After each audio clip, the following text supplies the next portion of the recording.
Hey everyone, we are back for something a little bit special today. And the last time we ended up on a little bit of a tangent talking about the different factions and their power level.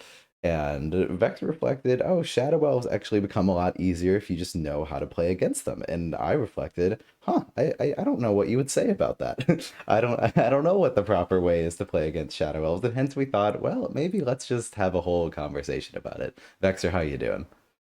Hey, hello, man. Happy to be here, but I hope you know that I'm taking a big risk by exposing the secrets of the Dark Elves. Next time I go out, I might get shanked by a true seeker. This is yeah, so everyone just like thoughts going out to Vexer and his safety going forward after exposing the deepest and darkest secrets of the Shadow Elves. Yeah, like he might be like Selundar sends his regards. And by the way, how do you pronounce? Do you use Selundar or Selundar? I'm never uh, sure how people. I'm pretty sure the correct is cylinder, or is that what Colby says? I have always said cylinder because I think it's really funny, like it's Yeah, yeah, I uh, see. and I've never deviated from that.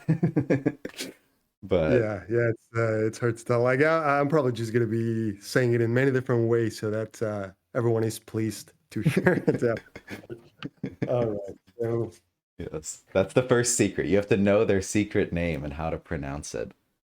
yeah, that's how they know if you're one of them, I guess. All right. So I think the best way to go at this is let's talk about the strengths of the Shadow Elves, like what they're good at doing, like what's their thing, right? So let's see. Let me take a look at your screen. Yeah, sounds good. You want to just pull up the cards here? Yep. Yeah. Let's take a look at the cards because these guys, the way I see them is that they are an assassination faction. Like that's their theme, even though that's not really like a theme in itself. The theme could also be said to be self-damage, like bouncing units, recursion, right? Like that's a theme, but it everything lines up to be an assassination faction. And I would say like they are the best assassination faction, like the one that is probably closer to that theme is Wayfarers, which has all the tools to just try to like be aggressive and kill. The Shadow Elves are not necessarily aggressive, but they have all the tools for like a mid-game assassination, like an economic game, and that's why they're so good because they're really versatile. Like they can also play the economic game, the hide, like I hide, see if you can catch me game, disappearing targets. So that's their main strength, I would say. So let's Yeah. take a look at the cards. So, Into the Darkness is one of the most powerful events out there. It's automatically, like on 80% of the times, going to be an economic advantage for you because you're going to be spending one card, which we could say it's kind of like equivalent to one magic, and you're going to be bouncing something that costs two or three magic, right? That event is usually not used on something that costs one, unless you're going for a specific attack. And at that point, like it's not even that you're losing resources. So removing a blocker, that's the main use, is just massive. Or if you're going for the economic game, then this guy is usually used to just bounce your main gate and then just refresh it again with 10 life to keep gaining more boost and using like bouncing your units, playing them again, deny that way you deny the magic to the opponent. So I would say it's one of the strongest epic events in the game, events in general. That's funny to specify between the two uses of like the one use is a good for the economy where you're bouncing a three cost unit, then the other use is the economic use, like both where you bounce your own gate, both plays. You can't really lose with this card. Exactly. That's true. Like you can't really lose because yeah, like when you're going for their units, like you're gaining on econ, and many times it's also like could be a hit on the summoner. Like you take away their blocker and then you hit them, right? So to Yeah. soften them up or just to go for the kill. So that's why I think like this is one of the strongest events in the whole game. Yeah. And then the other events, we have like Really quickly, Pulse. but before you continue, actually, just in case there's any if there's anyone here that's totally new to Cylinder, I just like introduce his card and his ability being on your turn. Anytime something within 3 is damaged, you get boosts, and then you can spend 2 boosts to return a friendly unit to your hand. So that's what we're talking about with the economic game, where you're bouncing units back to your hand, and a lot of what your assassination potential is also going to come from this sort of mini game of accumulating boosts for cards we're about to talk to. So that's the overarching game that the faction is playing, is getting boosts to do tricky shadow things. Yes, exactly. And 3 spaces away, it's one of the key things we're going to be looking at today. And the Return to Shadows is so powerful because you're going to be playing something, you're going to be using it, they're going to be attacking it, meaning spending some of their like attack resources on it. And Yeah, if they don't kill it, you can just bounce it back. They don't get the magic. That's the most important part. Like you're denying them that one magic they need it. So then you get to play it again, and if you kill something, you're getting the magic for the stuff they played. They still haven't received the magic, right? So that's why it's so hard to raise the Shadow Elves in that like back and forth, because it's hard to get enough magic to keep up with them. yeah, So let's look at the other events. So then we have the pulse, which seems like a simple thing that might not be that significant, but you have to consider that during the game, the Shadow Elves games are not like super quick. They tend to be long. So it's easy to have gates that got damaged at one point or another, have multiple units. So you can be getting with this thing like 3, 4, 5 damage on the enemy, and also you can be damaging your own units, which is very useful. Like sometimes if you're just getting like 2 damage on the enemy, but you're getting 3 damage on your units that you were going to bounce anyway, and you just needed the extra boost. That's a perfectly valid use of it. And this is also plays a role on the assassination, because for those last 2 or 3 damage on the summoner, like once you have them at that point and they're just running away and hiding all the way to the back, really hard to reach, the Shadow Pulse gives you an answer to kill them. And I say 3 damage because not only you get the 2 from the 2 playing them twice, but you also have Onyx Tome, which is like a wild card event. This is also one of the reasons why this is one of the strongest factions, because with all other factions, you draw something and it's like, oh, I cannot play it right now. This is a great card, but I just don't have the magic. I'm not even close to that point. I don't want it to clog my hand, and then you lose it forever for that match. Not with the Shadow Elves. You can just discard anything you want without really worrying yeah, um, about losing it, because then you can just get it back with the Onyx Tome at the moment where you actually need to use it. So this is also like one of the top events. That being able to do that is extremely powerful in this game. Just be able to have that specific thing that you need whenever you want it, and not have to be clogging your hand with that thing. So that's why it's really good. And finally, and that's also plays a role in that assassination thing, right? Like that specific thing, piece of the puzzle that you're missing for the assassination play, you're going to be able to retrieve it to put the puzzle together and just go for that like triple attack on the summoner. yeah, Finally, the glinting speed. That one is perfect for that triple attack. One of the strongest things in this game is being able to attack on the same flank. Like if they're only exposing the front of the summoner, traditionally you would only be able to attack once there, right? But many factions, and including the Shadow Elves, have means of attacking multiple times via the same flank. Glinting speed allows you to do that by removing either your own unit after it attacks and then attacking with Cylinder, or once you kill the unit that they were using as a blocker, then you can just take that position, attack with Cylinder. And the cool thing is that you don't even need to leave him exposed. If you have enough boosts, then you can bounce to your hand something on your back rows that was already damaged or whatever, and then just take that spot. So then you can just do a hit and run. It's just extremely powerful. So this is another great tool that is usually the finisher for that finisher play. And it doesn't matter when you draw it, you discard it. and then at the end of the game, when you're going to go for the kill shot, you get it back with Onyx Dome, if in case that you draw them early. So that's another assassination play. Yeah.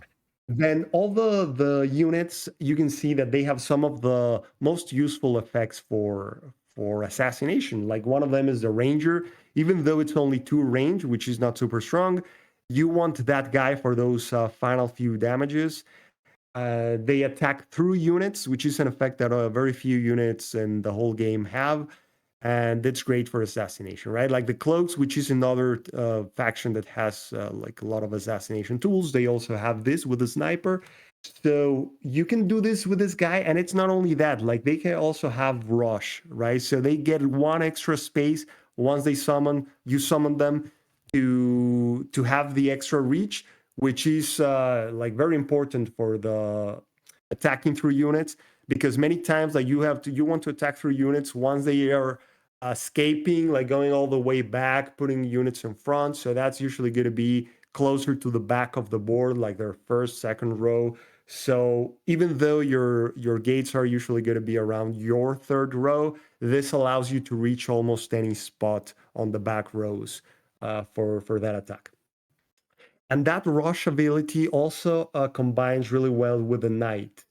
So we have that knight there that it can surround the opponent, the opposing summoner, or at least reach the sides of one of the sides that they wouldn't have anticipated you to be able to reach because you don't have gates on that side or something like that. Yeah. So you can get the ranger to be summoned, like use rush to move to the side, and then summon the knight from the ranger, and then just go and take the side for like a multi-flank attack type of situation. So they combine really well with that. These guys are just amazing tanks. The fact that like Death Pact is not that significant when you're able to just keep bouncing them to your hand, right?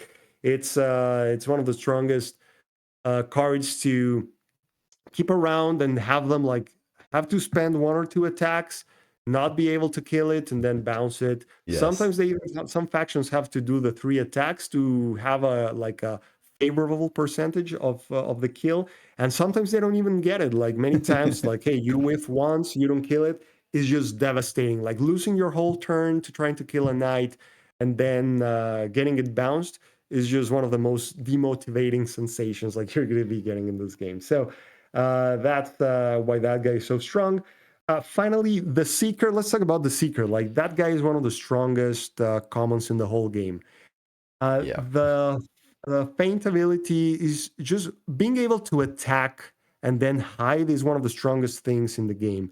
So even though this guy might not be hiding, exactly hiding, it allows Selundar to attack and then hide by having this guy be put in front of him. So that's how most of the time you're going to be abusing this guy by being able to get like the 5 range from Selundar, attack with this guy for 3, and then just put it in front of Selundar to protect him. The other way why it also plays well for the assassinations is that you're going to be able to do 3 attacks on the same flank.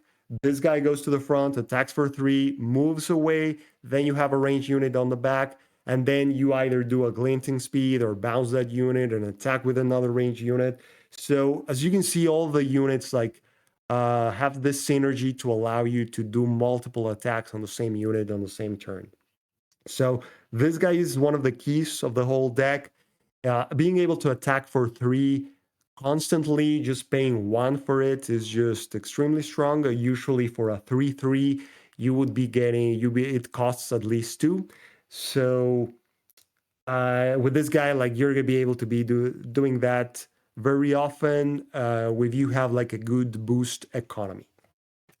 And finally, the mages. So the mages is, I guess, well, the most expensive unit in the deck, the common unit. So it's not that easy to be abusing that much from the like bounce, play again, bounce, play again. But this guy is just going to be allowing you to farm those boosts and also get the cards flowing through your hand, because when you're bouncing so many cards back at the end of the turn so they don't get the kill, then you're not going to be drawing a lot of new stuff, and that's an issue in this game, right? Because when you need a gate, when you need something like that, you really need to be drawing cards. If not, your game kind of like stagnates. So this guy solves that problem and allows you to be self-pinging your own gates and doing those range attacks, self-pinging. They have 4 lives, so it's not easy for them to kill them with ranged attacks only, like when you're trading ranged attacks. So that's when you get to bounce them and then play them again. But you want to make sure that you're killing their stuff to be able to recur these guys a lot. Otherwise, like sometimes they're just going to die. It's okay. You want to be sure that most of the recursion, the priorities are on the Seekers and the Knights. So as you can see, all of these cards play well for assassination, right? And they have a lot of synergy for the boost generation, for the bouncing. The Knights, we didn't mention it, but those guys, when you summon them, they do 1 damage to something, but which most of the time, instead of being something negative for you, is positive because you want that boost. And then you were gonna bounce already, like whatever you were damaging, or it was a gate, which is not really that it doesn't really hurt you that much to deal 1 damage to those. So Yeah. as we can see, it's a very, very strong faction. So the key here is that to generate the boosts, the units have to be 3 spaces away from Cylinder. If they're not, they don't get boosts. They become just like any other unit, which is once they're not able to just easily bounce it, it gives you a better chance to try to finish it off, right? Because that's the key here. Like when you attack their units, you want to make sure that you're going to be able to finish it off. Like if I have a unit in range that I'm going to attack and really just deal like 1 damage, 2 damage, sometimes I don't even bother because I'm going to be exposing one of my units to do that. And then they're just going to be able to bounce it. So the worst thing, for example, you would do is just attack with a 3 melee unit and Knight, right? Because the Shadow Elves, they want you to damage them as much as possible. Like if you damage a Knight for 1 damage, like they won't really want to bounce it back for that, right? So maybe that's okay. But if you go and send like a 3 melee and attack the Knight and hit for 3, like that's perfect for them because now you have like your 2 magic melee unit close to them. They'll be able to just destroy it afterwards, and then they'll bounce the Knight. So that's one of the first things to remember is avoid sending your units forward if you're not going to get the kill. If you don't have like 70-80% of chances of finishing off the unit that you're going after. I mean, I guess for maybe even the 3-3, well, again, expecting the 3 damage on a Seeker, that's okay, even though it's 57%, but sometimes you'll just have to do it. But don't send something that won't be able to finish it off. Like, don't send like a 2 melee unit forward to hit a 3 health Seeker because there's no way it's not going to die. Best case scenario, it's in 1 life. They're going to bounce it afterwards, and then your 2/2 is going to die because it's going to be close to them. Yeah. So let's talk about the key here. Really, let's just jump straight into it. Yeah. The Shadow Elves want you to be in the middle of the board, trading blows there, because in the middle of the board they're able to be um, keeping things in the 3 space range of Cylinder, which is the key for them. And while we talk about this, we can show like a board state of one like game. Yeah, sure. Go to the competitive play. Let's go to the tournaments, and we can show the game in which I was playing with the Shadow Elves against the Swamp Orcs, just to show like the dynamics that I'm explaining, show them while like they were taking place. And this is a matchup that it's not an easy match for Shadow Elves because the good matches for Shadow Elves is against decks that are going to be rushing to the middle of the board and just be trading, right? And they're going to be just exchanging blows there. But any match in which the opponent can develop a game just going all the way back in the board and just develop a game, it's hard because Cylinder is a little bit fragile. It has 11 life, but you have to consider that a few nights are going to go down. Like you won't be able to rescue every single night. So that really brings you down to around like 9 life, at least 9 life that you're going to be able to take hits. So he's not super resistant. Most of the time, you want to be very careful with Cylinder. So that's why it's not easy to just rush forward with him.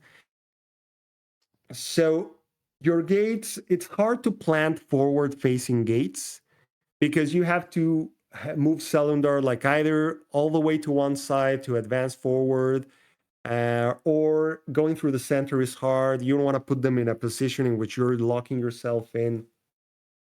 So Yeah. most of the time, your gates are going to be around the third row, sometimes second row when you're going against decks which are aggressive, right? Like you don't want them to be able to quickly clog your gates or blow them apart really easily.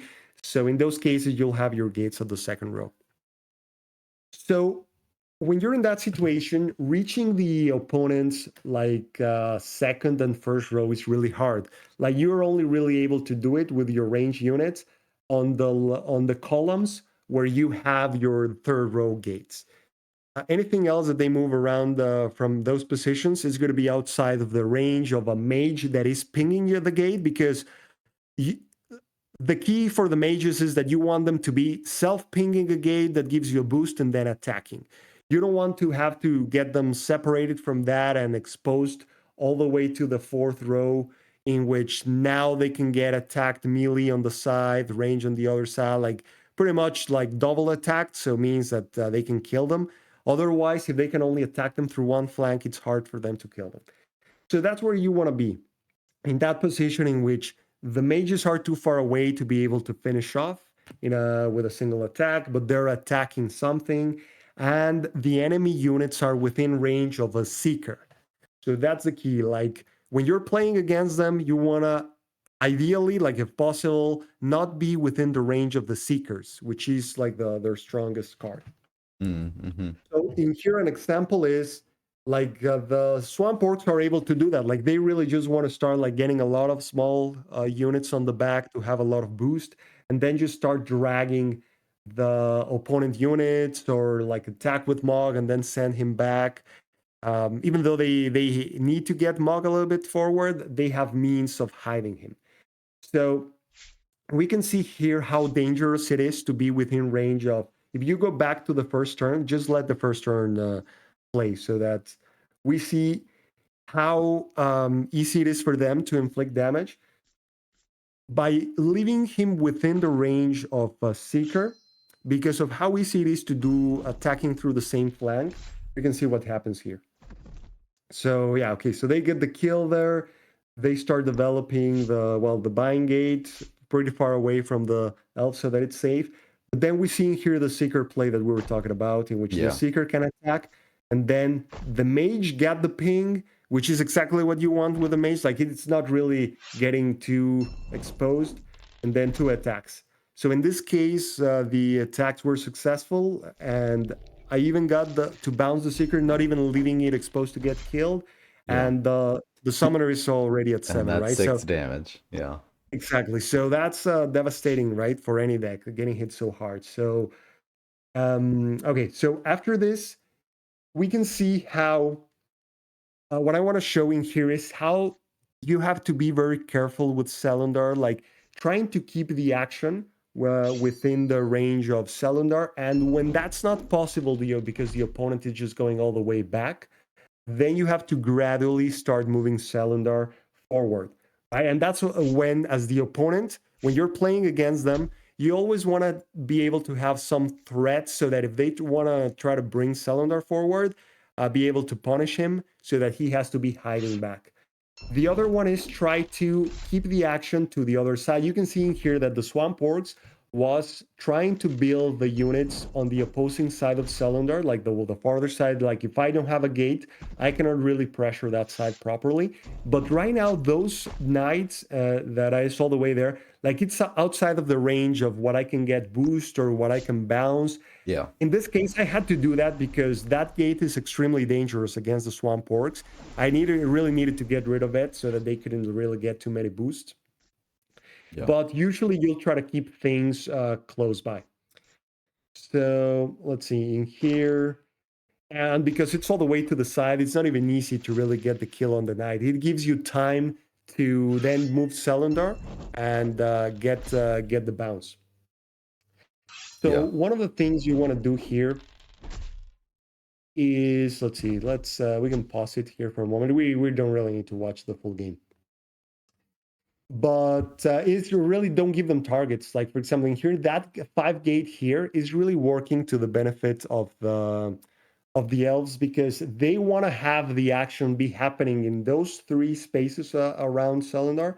So by having that gate there, it's easy that you're going to have to keep bringing units. They're going to be able to just be clogging that gate and have targets. And then the pressure is on the other side.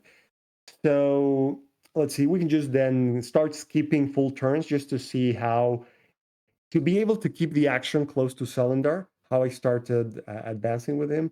So as you can see right now, I'm not in a great spot for the elves, right? Because Selendar, because of the lack of the movements, I hadn't been able to move Selendar yet. I had to be using my 3 moves to keep the pressure, keep killing units, which is one of the keys against the orcs.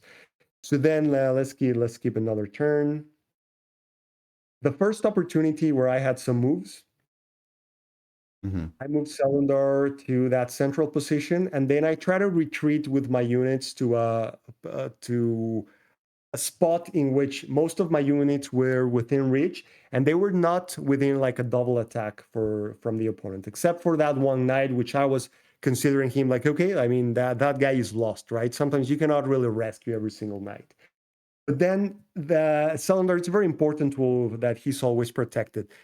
If they give you openings, many times you want to take them, but we'll see why it's so hard sometimes to do that. Like even if you play perfectly against them, just because they're so strong, sometimes it feels like you don't have many options. And one of the reasons is that it's hard to get the summoner involved when you're playing against them because they have so many assassination tools. You cannot be leading with a summoner. You cannot have the summoner exposed to too much, maybe at the beginning of the game once.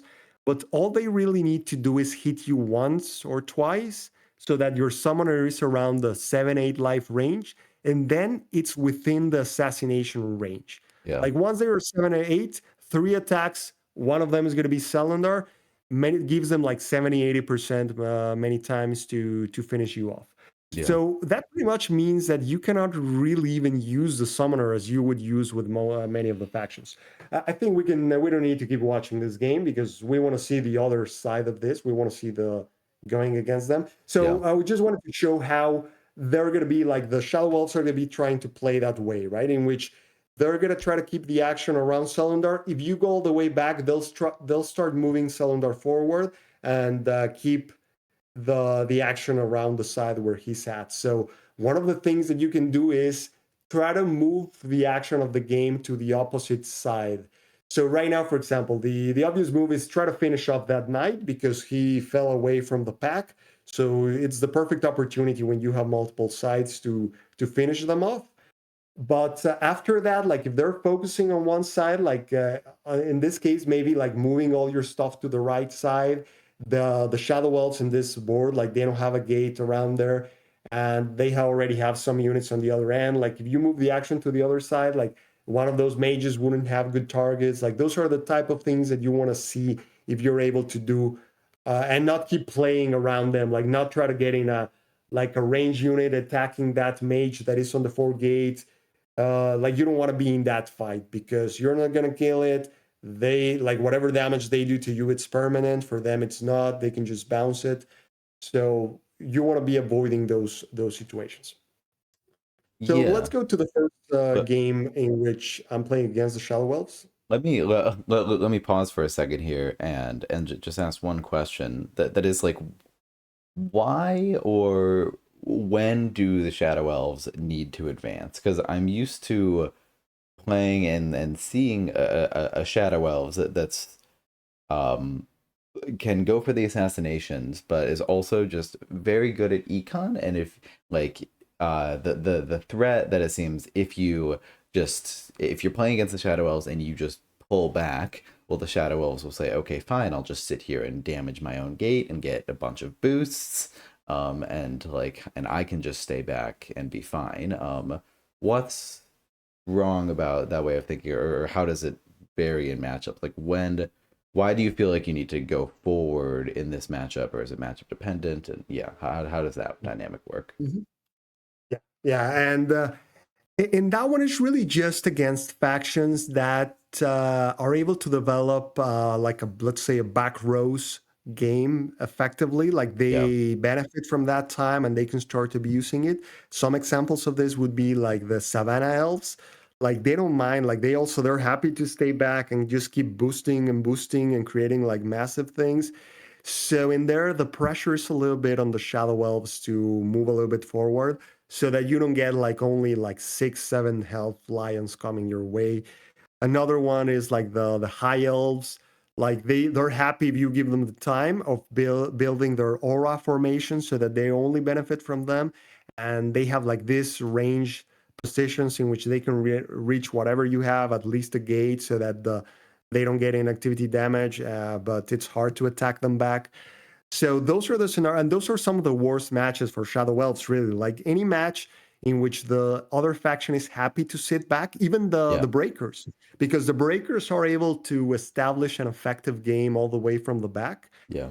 They are a tough match from the Shadow Elves, and many times I think the Shadow Elves are the ones that end up having to move forward, like getting Celandar past the third row into the fourth to Yeah. start planting forward gates to put some pressure. I guess is the deep wood grogs are probably another one that well, not sure because they don't have the best range game, but they can get some seers to take care of that situation, like Yeah. so that they don't have the pressure of the inactivity damage. Like one of those guys can probably be causing a lot of issues. But the Shadow Elves can also really just remove targets so that there's really nothing to attack on whatever side of the board the series. So that the matchup, it's probably not terrible for the elves. I think I played it once and Yeah. the elves were able to win it easily. But really, those are the only situations because very aggressive decks, they'll always have to be coming at you. Like the ones that cannot really just sit back, they'll have to at least go to the mid of the board most of the time. And many of the other ones also feel like they have to be playing on the middle of the board. So yeah, those are the only situations. So the truth is that not every faction has like many answers. It's one of those in which some of the factions will be like, well, yeah, I guess I'll just see if I get lucky. Yeah. Yeah, yeah. I just wanted to clarify that. So this play style of the strategy of just pulling back against the Shadow Elves isn't necessarily something that every faction can do, but if your faction can do it, it can be effective. Exactly. And Swamp Orcs is another faction that is able to do that.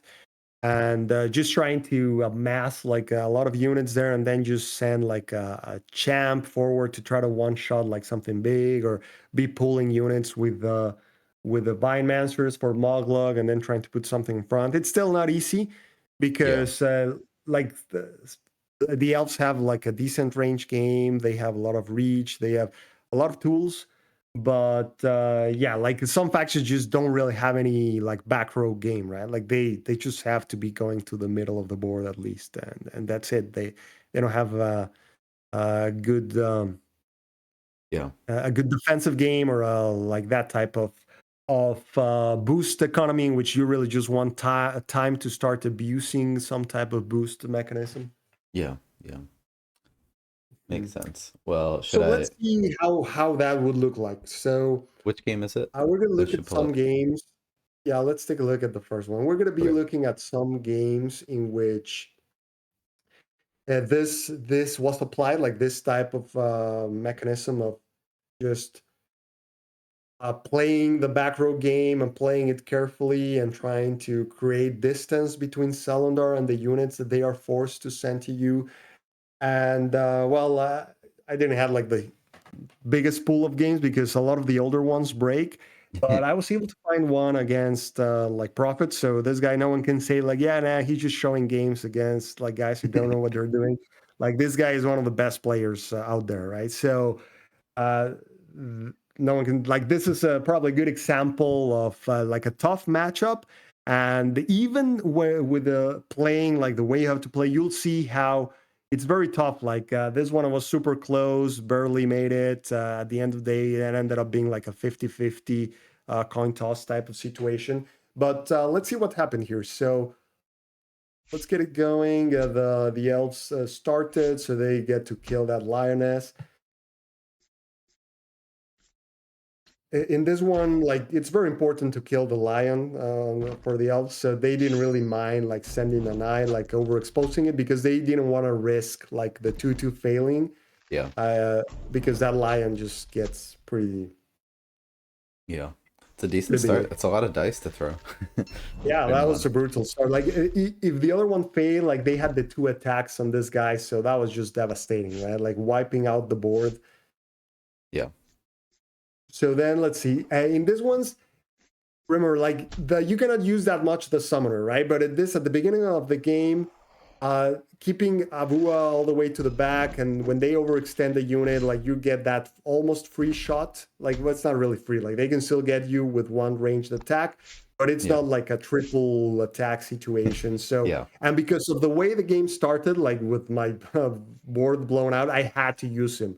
Right, I was already pretty far behind on it. So then he just goes all in, blocks my summoning spots. He's committing with the knights here, like sending them forward because of the very aggressive start that he has. He got the 3 on Avua, so this was not a good start for me. But the mage had to escape the 3 range of Selundar, right? And that mage, he was already kind of like exposing it yeah, quite a bit. But there's a lot of health there, and the knights are a priority.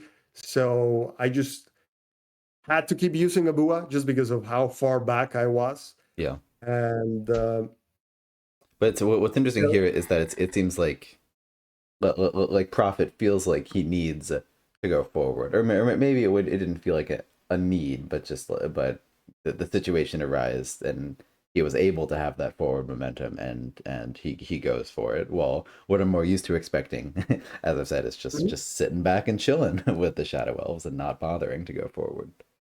yeah, and that's just that momentum of the him starting wiping the board and all that. He wanted to keep that momentum of the pressure, and and it makes it like those knights. It's not the like a super big deal if they get killed, like because they're gonna have to be spending quite a few resources killing them. Yeah, So sometimes like it's okay to send a knight in here. I guess I mean you could maybe wonder like how valuable it was just hugging that gate there, because that was the main use, right? Really just clogging my gate spots. I was only going to be able to get a single gate spot open at that point because the spirit mage was in front of the other one. And sometimes like getting the 8 the 5 hit out of 8 range, which is what I had there, it's sometimes you don't even get it, right? So yeah, yeah, just because that was the rationale there. So then I just had to keep using Avua. I was still protecting him, as you see. At least I had the Rhino there. I got like a good shot there. I was able to at least barely take down that knight. You kind of like slow down a bit of the pressure. I think I got this one here, so at least I was getting some magic and was slowing him down. But let's see what happened here. So yeah, he kept the pressure. Like the Seeker, the issue with the Rhino there to go for the mage is that now he was exposed to the Seeker and he was gonna get punished for that. There was he didn't got the Spirit Mage, which gave me some breathing space, and then the Rhino here might have died. But the thing here, the Rhino really was just a shield for Abua, right? Just to yeah. do that. Not sure why the guy went for like the Seeker was sent forward. Yeah, I mean, maybe it makes it harder for you to kill the knight that next turn, but Midikairu Oh yeah, yeah. will He help with was that. definitely, yeah. He was trying to protect the knight so that I didn't get another 5 attack on him. Yeah, So at this point, as you can see, I'm really playing all the way to the back, but it's mostly because he's being very aggressive. The thing to consider here is that being aggressive for the Shadow Elves it's tough because he's just leaving those units there to be picked off, which allows me to get the magic, which is the issue when they get deny you the magic by being able to bounce them afterwards. So that's what allowed me to kind of like come back from this situation. yeah, So we can keep going. And we can see like in here, kind of the key for this stuff was being able to stay all the way to the back. They didn't have that many targets for like seekers or things like that. I was able to get the 3-5, then get something in front of the summoner. That's the key. Like If at any point I I would see. have left Yeah. Abua that way, he would have attacked for at least 8 dice on him, plus Yeah. the pulse that he would eventually deal there. He already has the cards to make that happen there, just with that guy. Yeah. So that's an important thing. Like always have a shield. If you're forced to use a summoner because of the situation, like in this game, you need to have a shield. And even that way, like he's already like keep punishing the summoner because he knows once I'm at 6, 7, whatever, like it's gonna be easier for him to have that kill shot. Yeah. Okay, so in here, I just keep playing all the way to the back, making sure that Abua is as far back as possible. Uh-huh. Still, still a And bit of a keeping the risk. shield. Oh, it's still MIDI Kairu is the shield. Yeah, Yes, so that's so that's the key clever. there. Like the Yeah. meaty is, and I got the 4/4 here, which allow me to get back in the game in a good position. And then Yeah. that guy just, stuffing the other guy up, even though you know that he's going to Yeah. bounce him. You want them to spend boost as much as possible Yeah. because it's not easy to sustain like an unending amount of boost. So if Yeah. if you're not really overexposing your units, like if you don't have to send melee units that are going to be an easy target, it's okay to soften them up like something with an archer. Then they get Kiri all the way down to 3, so even though he's a shield, like it's easy for them to deal a lot of damage. This And hand. then I have no targets, right? This is Yeah. something that you can see here with these guys. Like it's easy for them to be in a position in which they dealt 6 damage to my champion, but then I have really nothing of value, well, of like really good value to get out of him. Yeah. So in that situation, I mean, there's not much you can do, right? It's not like you can really protect that guy in an efficient way that he'll be able to attack afterwards. So I decided to just go and clean up that gate to at least deny them the presence on that side of the board, Yeah. so that they cannot really like keep summoning units and attacking on that side that easily. Yeah. And at this point, I'm considering like, yeah, the meaty is already like a dead unit. Like Yeah. there's not much I'll be able to do. But at least I'm protecting the other archer so that he's not able to just summon something and go and hit the archer. So Yeah. that was the intention on this play. But that opens up the situation that when possible you want to avoid, in which they're able to have a target to hit with the Seeker that's going to protect Selundar after Selundar attacked. Sometimes Mm-hmm. you're able to position your units in such a way that they are not able to do that. And that's something that is very important to always keep in mind. Yeah. So you can see that I've been protecting Abua for most of the game. Yeah. Really only exposed him fully once at the first turn when I was completely blown up from the board. I exposed him once to a ranged unit attack, in which they sent him to 7. But after that, I've been protecting him completely, right? And he's already at 6. One of them was an like unavoidable attack with the with the ranger. So check this out. Like they were able to, Prophet was able to do a Wow. assassination play, removing 2 of Double my into the, blockers. and he's been holding that for so long. Yeah, Double like he into was been darkness. looking for that assassination. Now he's going to be throwing 8 dice on that 6, right? So the odds were not in his favor. It was probably like a 40 or 50%. He was Yeah. one short of that. And now it's really easy for him to say, like, hey, I'm going to finish him off with a ranger or with a pulse, Yeah. right? But before that point as well, even before, it looked like you were ahead on econ.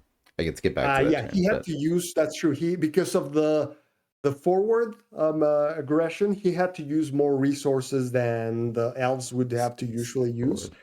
So yeah, he was a little bit behind. He was behind for sure there. Let me just show that turn again. Yeah, okay. So this is where it was before that turn.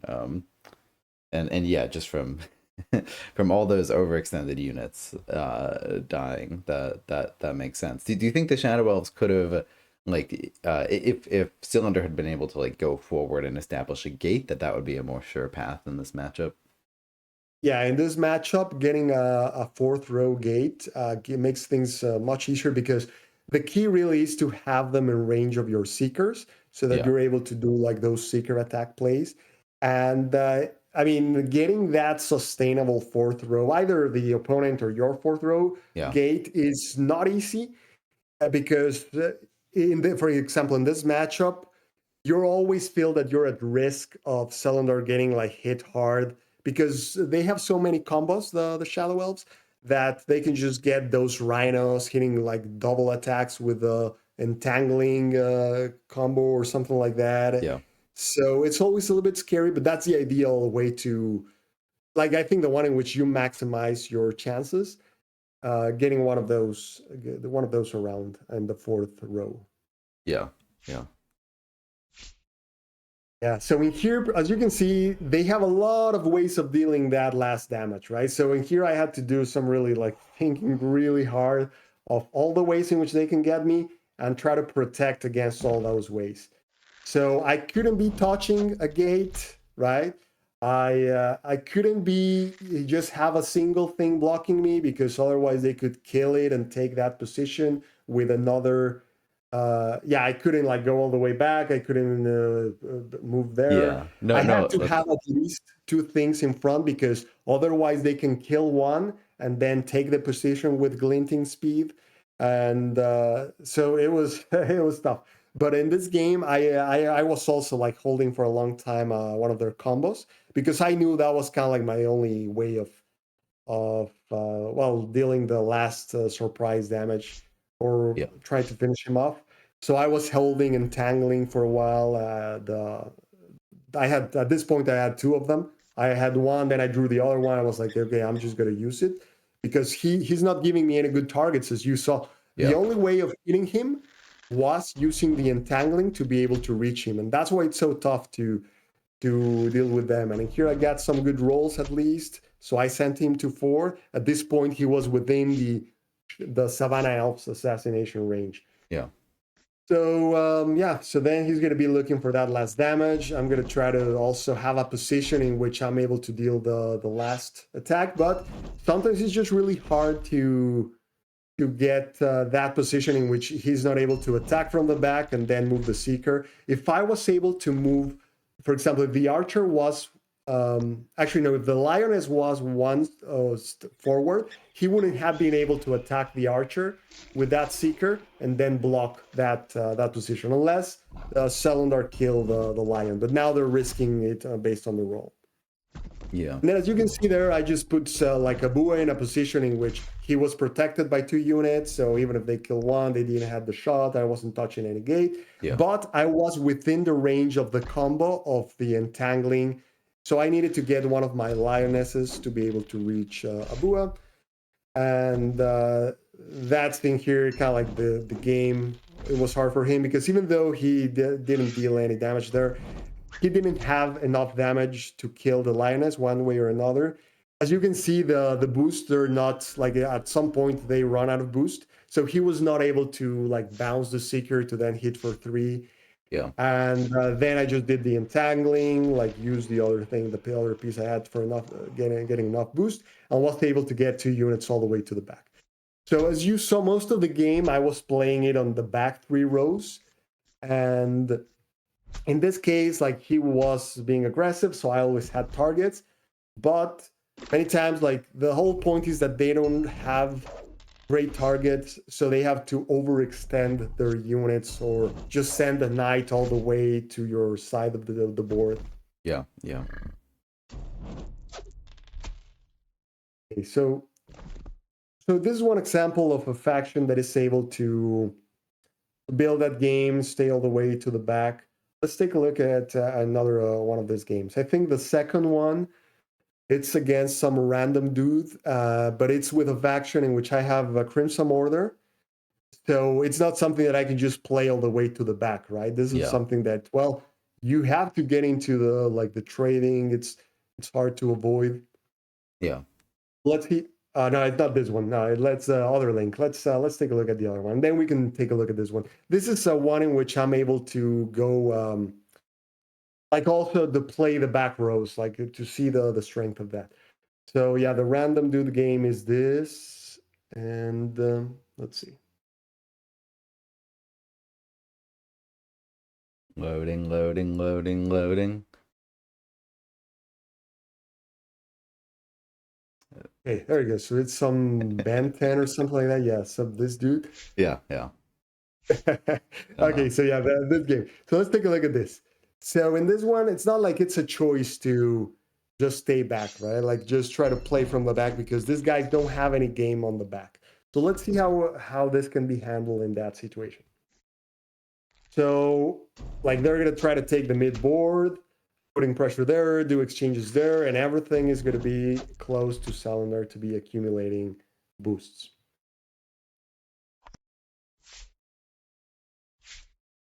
So Yep, on yep. this one, I think we can be maybe jumping through turns just to show the positioning. Yeah.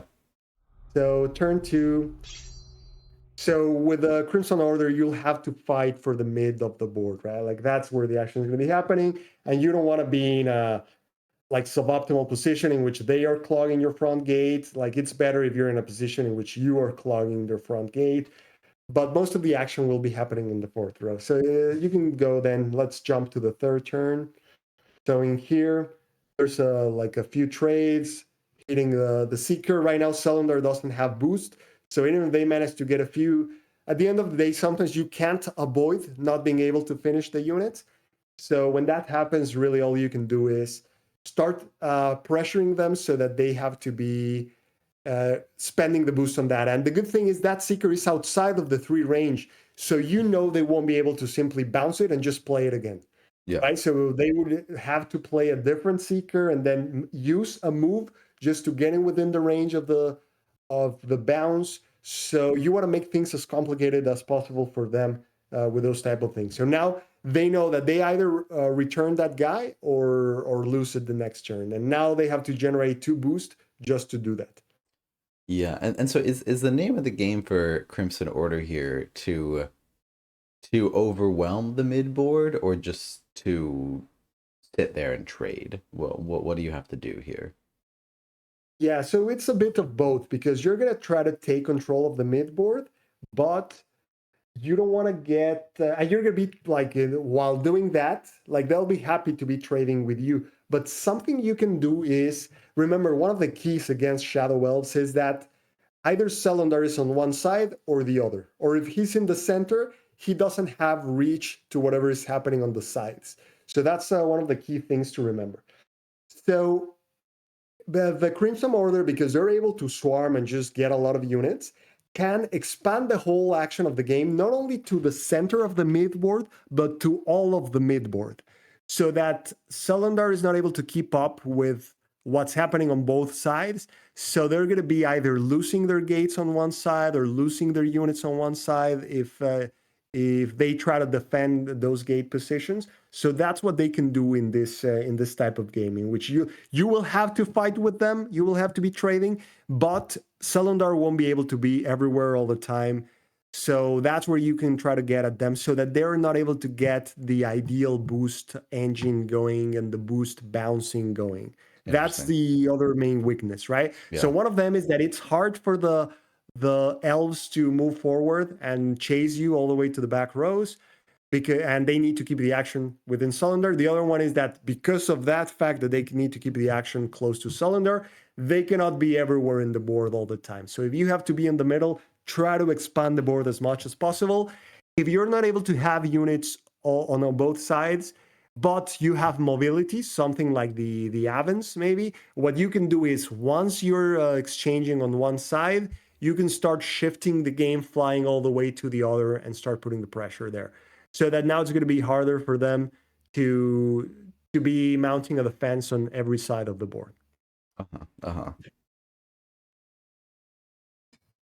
All right, so let's keep jumping here. So then let's see what Elves. the elves Yeah. they they were able, like, check that out. Like that's one of the tough things of going against them, that it's hard to not give them sometimes like that target in which they're able to shoot with Celandar, which hits really hard. Yeah. So they're gonna be, whenever you give them a chance, like they'll be doing that. But sometimes like you feel like you just don't have a choice because when they are in your front gate, you have to be reaching them through the side to be able to establish those attacks. Yeah. So in here with Shadow Elves, when they go first, it's easier for them to get that momentum of taking that. So the Crimson Order had to be fighting them, pushing that back. So let's get Yeah. to the next one. And Like and, and and I recall here, like I'm struggling with like trying to keep a board presence because I don't want to let Daymar just like waltz forward and like drop a gate and just like be totally safe and do that. Mhm. But I'm also I don't have any boosts. Like I've not been able to do my boost economy at all, which just like really limits my options. Yeah. And even though in here, like, okay, Salundar got a good target, you can see that now he's far away from most of the units on the front, right? So it's not easy for him to like do any bounce or anything like that at this point. So that's one of the advantages on the other end, like of say, putting yourself in that position. One of the things you'll notice during the game is because of the assassination potential of the of Cylinder, most of the game, like Damar is just going to be a backseat player. Like I Hmm. won't really risk him almost at all because just the nature of Crimson Order, I'll have to be suffering a few damage from the events and from the Royal Knights. So between that, like I'm already going to be around 6, 7 life. So if I only expose him once to a combo, that's enough to die. All right. So you will notice that I'll be extremely conservative Yeah. with Daymar during the game just because of that. Yeah. And that's what you have to do with most of the factions, really. Like the summoner won't be able to be the star of the game. He'll just have to be at most a supportive unit if you need him to be active in the game, like with factions like Mountain Bargath in which he has to be there, like otherwise you will lose if he's not within the two range. But always from a safe of a distance as you can. Yeah. Yeah, and so do you think even if I had given you the opportunity, if I had not really competed for this mid board, do you think you would have went forward and tried to get a fourth row gate, or do you think you wouldn't have even bothered? Like if you, yeah, Maybe a fourth row, but like the my fourth row, because yeah, taking it farther away, like it's too risky, too easy for you to really just take over with a mage. Meaning, like a mage is going to the front already, it's bringing it to 4 and then easily bringing it down. yeah, Like I wouldn't want to place them in such a position. And the thing is, it's really hard with a deck, for example, like Crimson Order, which is not super aggressive, to be able to sustain that pressure. So by doing that, maybe like I'm just really giving you like warriors that now you're going to be easily able to attack twice and kill easily with 2 attacks. It's also not the best position. So for this specific matchup, because the order doesn't have like a very aggressive posture, I would probably keep it on my side on the fourth row at most. In another like matches, for example, if I'm the Tundra Orcs, which I do have the tools to try to just overwhelm them, yeah, yeah, like putting those gates on the fourth row of the opponent or even the third row, that's okay because now yeah, they'll have the headache of the Smasher on one side and the gate on the other, and it's hard to keep up with all of them. yeah. Makes sense. Mhm. All right. So then, Yep, you're just okay. So staying those, there. yeah, those 2-1 units, like they were already like a sacrificial type of unit. I took the opportunity, as you can see, to ping Salonor because in this matchup, like any chance you get to hurt him, like you're gonna take it so that he's not able to stay active for long, especially with the cultists, right? In which, okay, you want to attack me for 5 on that cultist? Like, yeah, I don't mind. Like, it's not a big deal. Yeah, So, so okay. So in here, there's still the struggle for the middle of the board. Let's see what happened on your next turn to see if you kept going at it. Yeah. So then you kept fighting for it, and then you got the good position. Like you were blocking both of my sides. You took that gate on the other end, which is now hard to take back from. And I had to put the gate on all the way there because both of them have the third row. And if I put it on next to the position where the 5 gate is, then you're able to immediately plug it with a mage. So I don't want to be in that position. So that's why I put it all the way to the back. But as you can see, with the range of the knights, I think you did like the seeker, then the knight, and then yeah, the extended range of the knight is great for that. Okay, so now the action here is leaning onto the right side, right? So let's see what happens afterwards. So I concentrate on the center because I brought Casimira. So my focus there was to try to like protect her, right? To try to make her last as long as possible. As this game, it was likely that it was going to keep going the distance. As I was not going to be exposing Damer for assassination, and you were not. I didn't have the means to actually assassinate you. So I was playing a very economic game. yeah. Then let's see, you probably went hard at after Casimira. Yeah, I don't know what you did, but it was devastating. Not only did you kill the two guys surrounding her, but you hit her for four. Some glinting speed nonsense must have occurred. Yeah, I I bet think that that was was. just a single Actually, glinting speed let's take a look attack. at that turn. That was probably a pretty Yeah. badass move. It, Let's see. it looks like, yeah, I must have just done a single glinting speed attack. Did 4 dice on Kazumara. Yeah. Yeah, so you got your seeker back.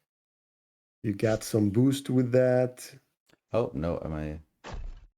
Yeah, I more just, boost. And then that guy is gonna kill the cultist, take that position, then cylinder, and then you go back in one of the other positions. So this is one of the examples of the like pretty oof. Okay, well oh, I that have the made it a little pulse. bit hard. Oh, but you had the pulse, yeah? You had the backup pulse, so they have so many tools. So I Yes. mean, yeah, it was I guess a slightly suboptimal use of the pulse, but at least it didn't mess up your whole play. Yeah. Okay, you get another boost there. Remove denied me the magic from that guy, and then you were just left with that unit. So yeah, it was like at least it was worthwhile from that perspective. Yeah, but Okay, so let's. that's all Mhm. dice going on Casamara and not going on Daemar. Like that's my big assassination turn. To do Yeah, half the health of a champion. exactly. Yes, and at that point, Daimar was just outside of the reach of any trick, and you had those tricks at in your hand. So it was like, yeah, it's a good play to go after that guy. Yeah. Had a lot of magics. So let's see what happened afterwards. So thinking here, I did a play that wasn't that amazing. I try to go after the knight, and I that think devout cultist there wasn't really gonna protect. Yeah, so this play, I remember afterwards, I was like, yeah, this wasn't really great because I didn't get the activation, and it was easy for you to just get rid of that cultist and then just shoot Casimira for five or something like that, which is probably what happened. So we jump one more turn. There's probably no more Casimira. Yeah, exactly what. So yeah, it wasn't a great. But I think were we playing live? I think we were playing live, so yes. it's a bit tough to think of a better play. Okay, but I had a gate now on the other side. You didn't have a presence on that side, and you were still. That knight was a problem there. He was still outside of the range of Selendar, but I think because you were focusing on Casimira, at least I had the opportunity to kill that guy. So we can keep going. Okay, so as you see here now, I think at this point I had a convincing advantage on the mid of the board. I finally was able to probably like my on the next turn. You probably didn't took the middle of the board again. Yeah. Just with the presence of some warriors which were slightly protected, I wasn't in a bad spot for these guys. Yeah. So let's see what happened next. Yep. Okay, so yeah, so you had to retreat here.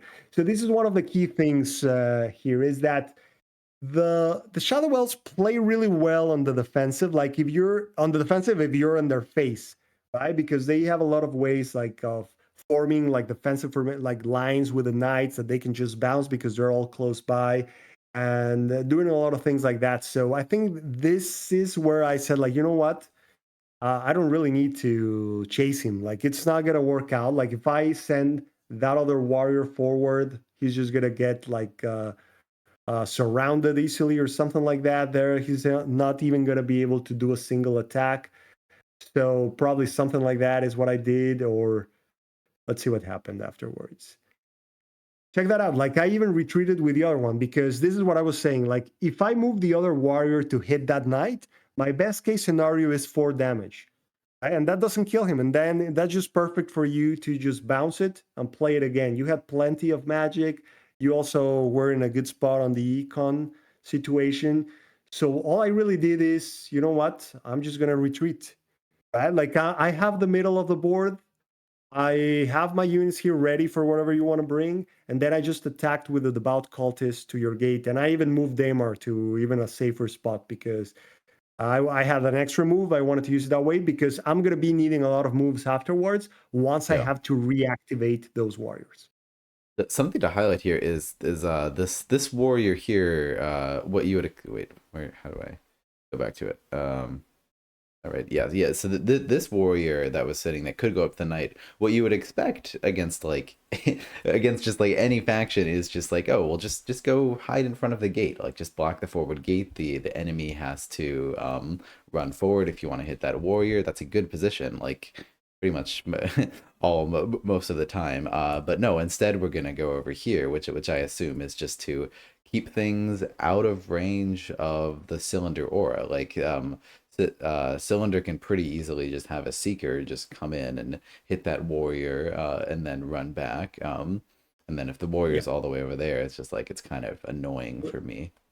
Uh, Yes, and not only that, like the front of the gate is not a safe spot for against when you play against them because they can just oh, bounce it with into the darkness. Like that gate can which just they had, disappear, and yeah, then they're gonna be hitting you. Like Cylinder is gonna be hitting for shooting for 5 on that warrior, yeah, or even destroying the 10 gate. I mean, whenever you have a chance, you're gonna be pinging it. Like if you don't have anything else to do with one of the attacks, but it's really not that significant to blow up their 10 gate because then they can just use Sonic Storm to bring it back and just play it again.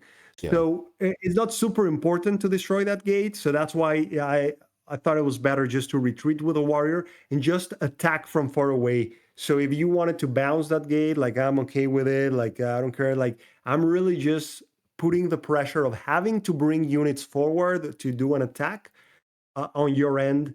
yeah, And yeah, so that was the logic there, really, because yeah, you would have been able to kill that warrior easily, like with yeah, bouncing that, attacking with Cylinder, and moving either the knight up or moving like even better, like bouncing the Seeker and hitting with the Seeker and then sending the Seeker back, and then just putting your 10 gate on the back, right? At that point, I'm in a bad spot. I lost my warrior, didn't get anything out of it, and now I don't have any good targets. yeah. It's interesting, like, because there's not that many factions where occupying their forward gate doesn't work. Like against most factions, occupying the forward gate, 10 health gate is good. There's very few that have tricks, and you're right. Cylinder has so many with the Seekers and Into Darkness. It's so easy for them occupying your forward gate to not be that big of a deal. Which I guess is maybe part of the reason they can be so passive. Like the only other factions I can think of are like the infect factions, Fallen Kingdom and Fungal Dwarves, just because they can infect that spot. Mhm. And Yeah. Phoenix Elves because they can push that unit to the side and then attack it with Maldaria, and then Polar Dwarves obviously because they can just move the gate. But like I don't know if I can think of any other factions that it's not a Mhm. good move always to just occupy that gate. Exactly. There's very few. It's always like advantageous positioning when you do that. So yeah, and in this game, you hadn't played any Into the Darkness, so I was sure you had one in hand. As Yeah, it's like you never discard that, right? Like you could always just bounce like a 2 magic unit, and you're going to be getting some resource advantage. So yeah, there's no reason to discard that one.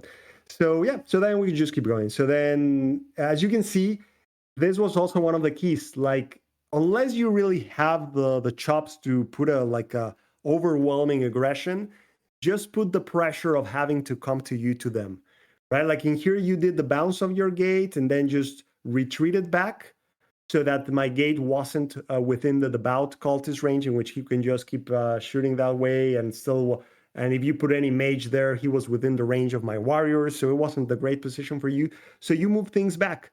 But now the thing is, you have gates on both sides and you have units. Also, you went after one of those guys. So now I can play that game of expanding to every side of the board because I do have enough magic. I'm in a good spot, yeah, and that way you won't be able to keep up with the boost generation, bouncing, and all that stuff. So you get to punish that warrior there, but now you have units there that you were not able to bounce because Cylinder is pretty far away. yeah, So let's see what happens afterwards. Like there was like yeah, killing that dude there. As you can see, I didn't even like try to go after both. I didn't even want to give you the EC. I didn't want to even send the warrior forward to the mage because unless I get a 4 out of 4, which is like 40% chance or something like that, I'm leaving you with a 1 life mage that you're going to be able to attack and then bounce, right? So at that point, like you would have put Cylinder behind the mage, attack with the mage, bounce the mage, attack with Cylinder, and well, now that guy has only 1 life. Like you would have been able to kill it and bounce it. So I lose my dude, and then you like I don't get the magic, and that guy survives. So that's why I didn't even send that guy forward. I just put it in that column so that if you wanted to kill him, now you need to move your unit in that spot, which is going to be far away from Selendar and exposed from that side. So let's see what happens afterwards. So you're going to go for the kill on that guy with that mage. Yep. And then move Selendar a little bit to that side, right? Because now the action is there. That mage is closer there. He's going to get hit.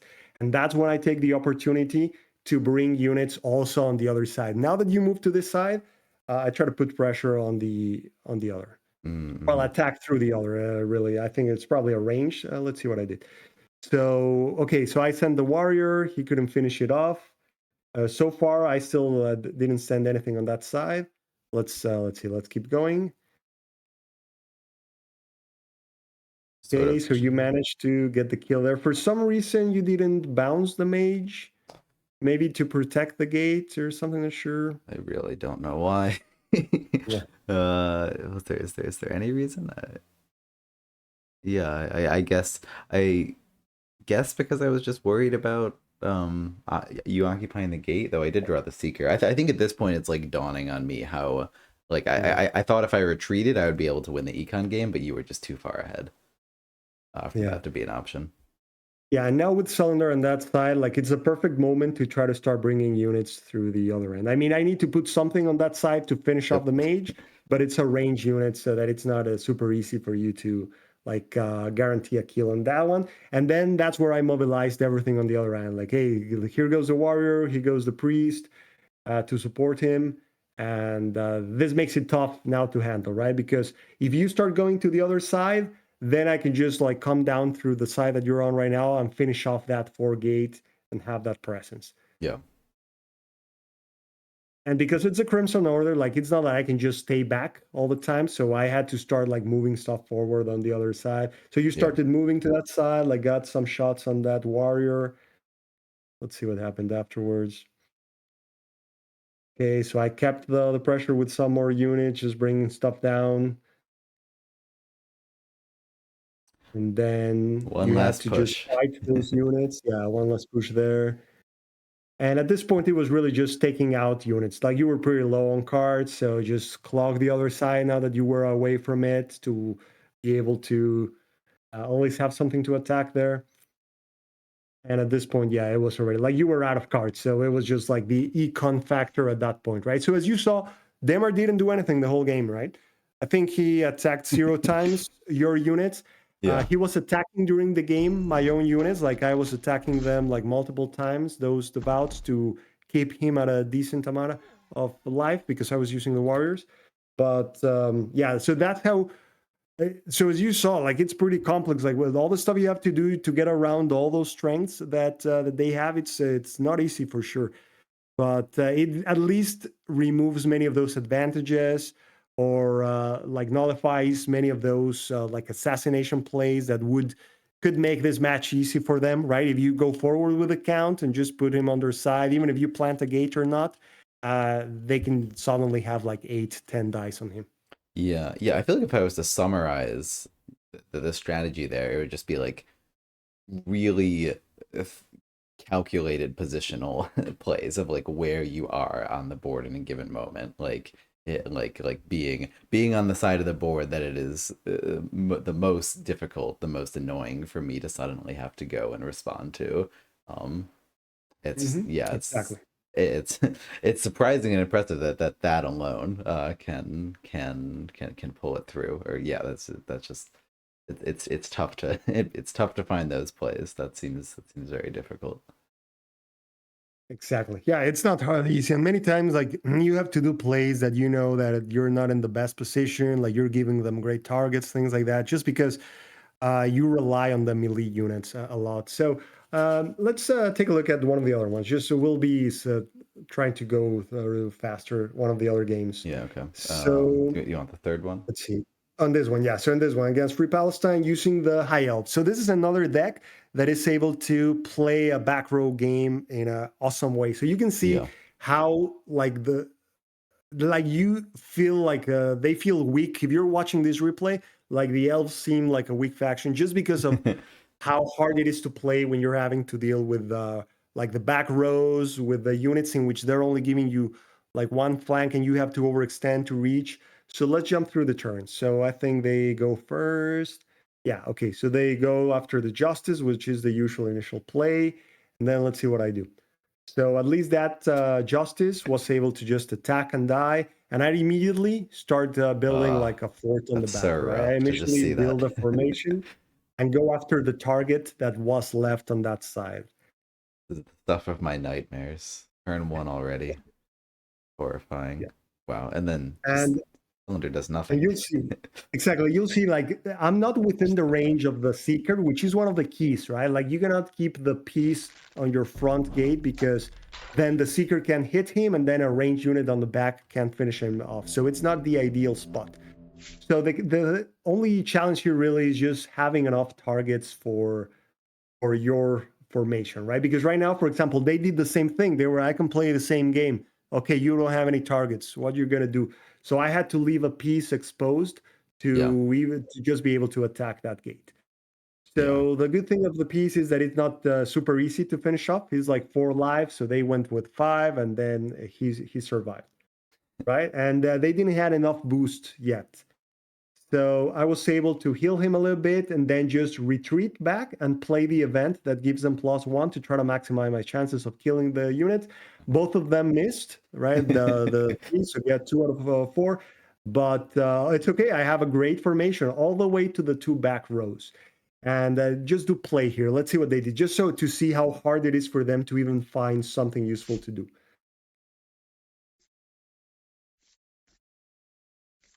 So they just go back literally. Like my units are so far back that he knows like there's no point in just poking them like with something small because they have the shield. So they just go after the gate, send them back, try to farm the boost, right? Which is what you said. Like it's really annoying how they can just also just try to sit back, remove the targets. But Yeah. it's hard to remove every single target, right? All I need is a single target there to be able to stay here happily. The Yeah. justices in these matchups, many times I just use them to. Well, they're actually not the best unit because the self damage many times benefits Yes, yes. the elves. So I guess I can start clicking through again. yeah, But yeah, I think this highlight. I think you played this matchup against Prophet on the first scuffle you were on, and you went pretty aggressive with the elves, and I think this is how I would have thought to play this matchup too. Is I would just assume with Cylinder, oh, I'll just stay back and I'll be fine. But like you are absolutely not fine. Valeria might be one of, if not the best faction at a range, like just counterintuitively because of how effective the pieces are at negating damage.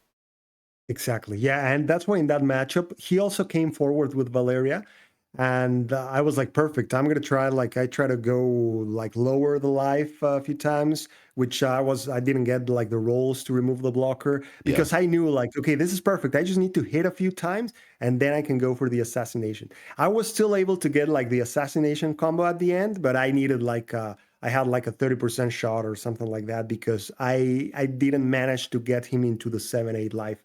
But I knew that if he just turtles up on the back, it was really going to be extremely hard for me to win that game, Yeah. especially on a 45-minute timer, right? That a long game, it's even harder if it goes all the way back. And I don't. It's really hard for these guys to win the econ at the end on this match. Yeah. Okay, so here let's just keep you going through. Like, while that justice there, at least I sent it out on the side that was far away from Selendar, I guess, so that maybe the self damage wasn't that easy to get. Then let's see. So they Nope. moved to this side. Still use the self damage, it looks like. Yeah, they just moved and they just focus on that guy, right? So then let's see. Probably at that point there was the Seeker as a good target with another piece. Yeah, with another piece, and now I have Cassia there, right? So that's kind of just locks up that fortress. But now you don't care that much of trading a few blows because you're going to be able to heal them back. Yeah. So that mage down there, like check that out. Like he actually got the 3 out of 3 on the mage, but had to overextend the mage and didn't get any gate ping or anything like that. He also got the seeker. He got a kill there on Actually, that was a amazing turn for him. He was able to get all the strengths of this stuff, in which Salundar was able to attack and get the kill, and the Seeker then was able to attack, get the kill on the Priest, and then protect Salundar. Yeah, So yeah. this was a great turn for them, right? Like even with the Fortress, it's not like it's a walk in the park going against these guys. They're just strong overall. Yeah. So let's see what happened afterwards. So okay, Cassia now I had to probably protect her. I sent her back just to make sure she didn't die. Built another fortress with another couple of these units, and killed both the mage that was exposed and the priest and the seeker. And then so it was just the trading back and forth in here of the front row units. But as you can see, the ones that I'm trading with are just the peace and the priests. So that's kind of like what you're playing at, right? Like trying to have those guys, which are not easy to take down because of they need to attack twice through the same flank, which Yeah. the elves are able to do. But still, like sometimes you get waves, sometimes you don't get the kills. So I was probably just reinforcing the same thing, like just keeping the pieces back, just to waiting whenever one goes down, I just bring another one and keep them on those back rows. As you see, like Cylinder is having to play a little bit forward, like he's not on the second row, he's on the third one, to stay within the range of his units, which is what you saw me do on the game against the Swamp Orcs. Yeah. Eventually, in the middle of the game, I moved to that central spot so that I was still around the range of all those units. Yeah. In here, you can see he's getting a little bit more aggressive, even moving him to the fourth row. This turn He's looked being fun. I extremely wanted to loose. watch this. Oh yeah. Look Yeah, at that. those are hard, really, because I mean, you end up having to have those units just all clocked together within the aura range, so it's really it's extremely hard to avoid them being able to do this. So yeah, this was really yeah, this hurts It's this thing. brutal. That's brutal. And the direct damage is so good against Valeria. That's good counter for her. Yeah, and as you can see right now, the econ is really close. Like Which we're is so pretty close. surprising. Like I Yeah. feel like this should be a steamroll against the Shadow Elves. So Yeah, exactly. You would think that they still have the tools, and he was playing well in here. As you can see, he was careful with Salindar. He was keeping him close to all the units. yeah. The thing here is, it's not easy to surprise Salindar here with Valeria. Like sometimes you can do it with one of the Sanctity, like Sanctity. Suddenly you go and you remove like one of their knights. Maybe that's what happened in the next turn. Like those two knights there. If I had Sanctity, I probably played it in this turn. Yep. Yeah, so I played it and I was able to wipe those knights, send him to 5, and now he's in a tough spot here because Yeah. like Cylinder at 5 even with Sanctity. So he still used it because he has one Sanctity turn, sent a knight forward to surround Valeria, which is not super useful. With it just gives a great target. So you're not sure if there was a unit there that he attacked maybe, or if it attacked Valeria with that guy. Yeah. Yeah. Okay, so then now at 4, let's see what happens. At this point, my guess is I would just try to build the fortress again. I think I And think it's broken, right? There's the still some. it says the game was it possibly a timeout or a concede? Um He probably just conceded. yeah. Let's see. His hand is to darkness. Yeah, Because there's he can only play a single unit right now, either the mage or the ranger. If he goes forward with Celendar, he leaves it like super exposed, like for the next turn kill. I have 5 magic, and he has 2 into the darkness that are useless right now. yeah. So I think it was just a concession, as you can, because he didn't really had any good play. Like Celendar had to go back, and then he was a single attack with either the mage or the ranger to a Valeria for 1 damage, or to a piece for which there was no way to kill it because of this thing. So there was no good play for him. I think that's why he just conceded. Yeah. Yeah. Yeah, but well, you can see, right, like how hard things were for the Shadow Elves having to deal with that stuff on the back. Yeah, for sure. It's a tough matchup. Maybe if you and Prophet ever come on again, like do a rematch of that. Oh, Dark that's a Ice Knight. nightmare of a match for Shadow Elves. I wouldn't want to play that match Yes, as yes, well. yes. Yeah, it's horrible. So, and well, not sure. Let's see, how long have we been going? An hour and a half. I guess we Yeah, can try to wrap it less than 2 hours. There's one more game that we could watch in which it's a faction mountain bargat, right? Like you cannot retreat. You have to go forward. What do yeah, you do when you have that situation? yeah. Up to you whether you want to watch or not. Okay, let's take a look at it. Let's jump through the turns just to show the positioning and how Yeah, you also have to be really careful with the summoner, even though it's like he will have to be exposed, but you can like improve your odds if you're setting up that aggression. So we had a game that I played against you that was a good. It was showing that pretty well, but the replay was broken. So this was the only other one I had with a faction that really like had to get the summoner involved. yeah, So how do you handle that? So they probably, let's see, they go first. Yeah, okay, yeah, they didn't want to get in the range of the brute, like anything put given in target.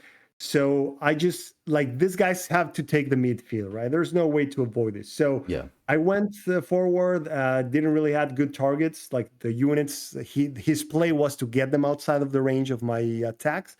So I had to just go all in on the gate, and I actually got like good rolls. So now his gate was he had to do something about that gate.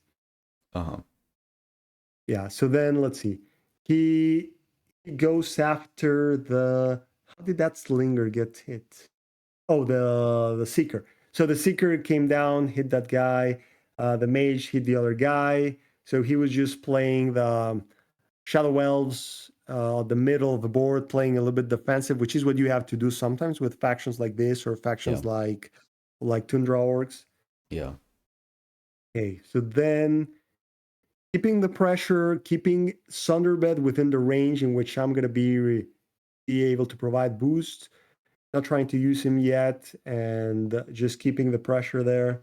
In there, one of the brutes had to be within the range of Sunderbed, of Selendar, but that was because I wanted to kill like the unit that was there and just keep moving. yeah, Then you can see here he went for like an aggressive play, like extending with a knight, extending the knight forward so that he was able to hit Sunderbed, killing that unit there, attacking with the Selendar on the brute. yeah.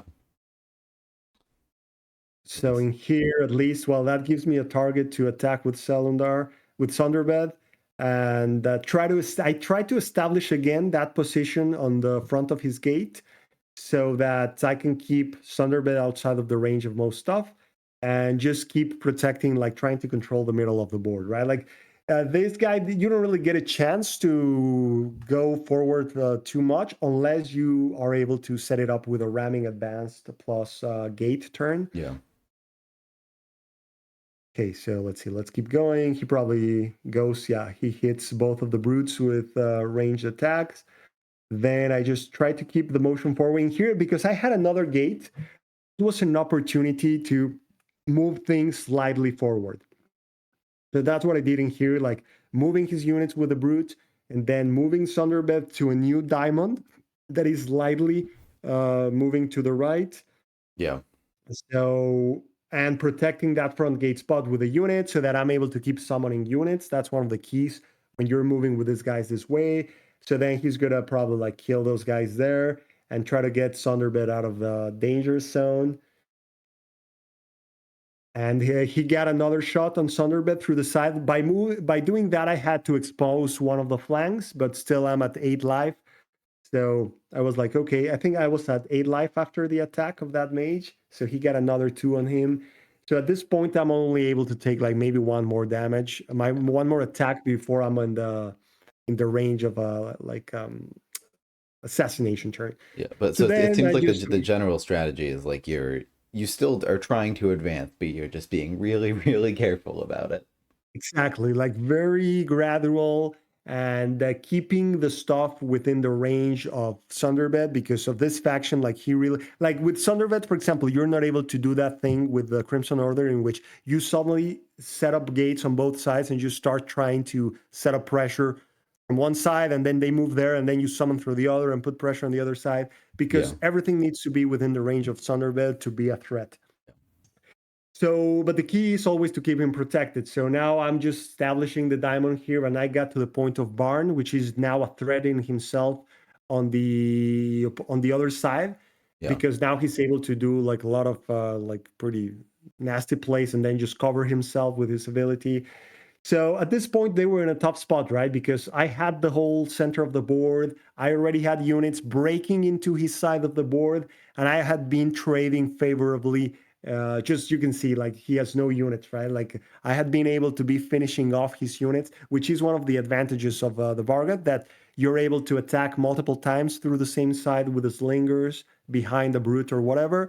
And that's the key in this matchup: finishing, being able to finish off their units, so that you find yourself in a position in which they don't really have like an economic advantage, and you have that better positioning than they have, right? Yeah. Okay, so in here, he had to get Cylinder into the action, but for some reason, I think a mistake that he made here that was that he put a gate behind Cylinder to protect the back. He was probably concerned of a ramming advance, which I did have, but then at the same time, he locked himself in there. So, I mean, he was already in a tough spot. Not sure if there was any better play, but Yeah.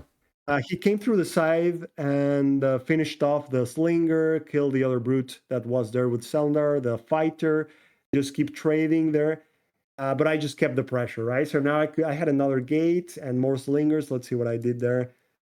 So I moved a little bit forward with Thunderbed to keep the diamond. I really just moved that guy to shift the diamond of the bonus to this side.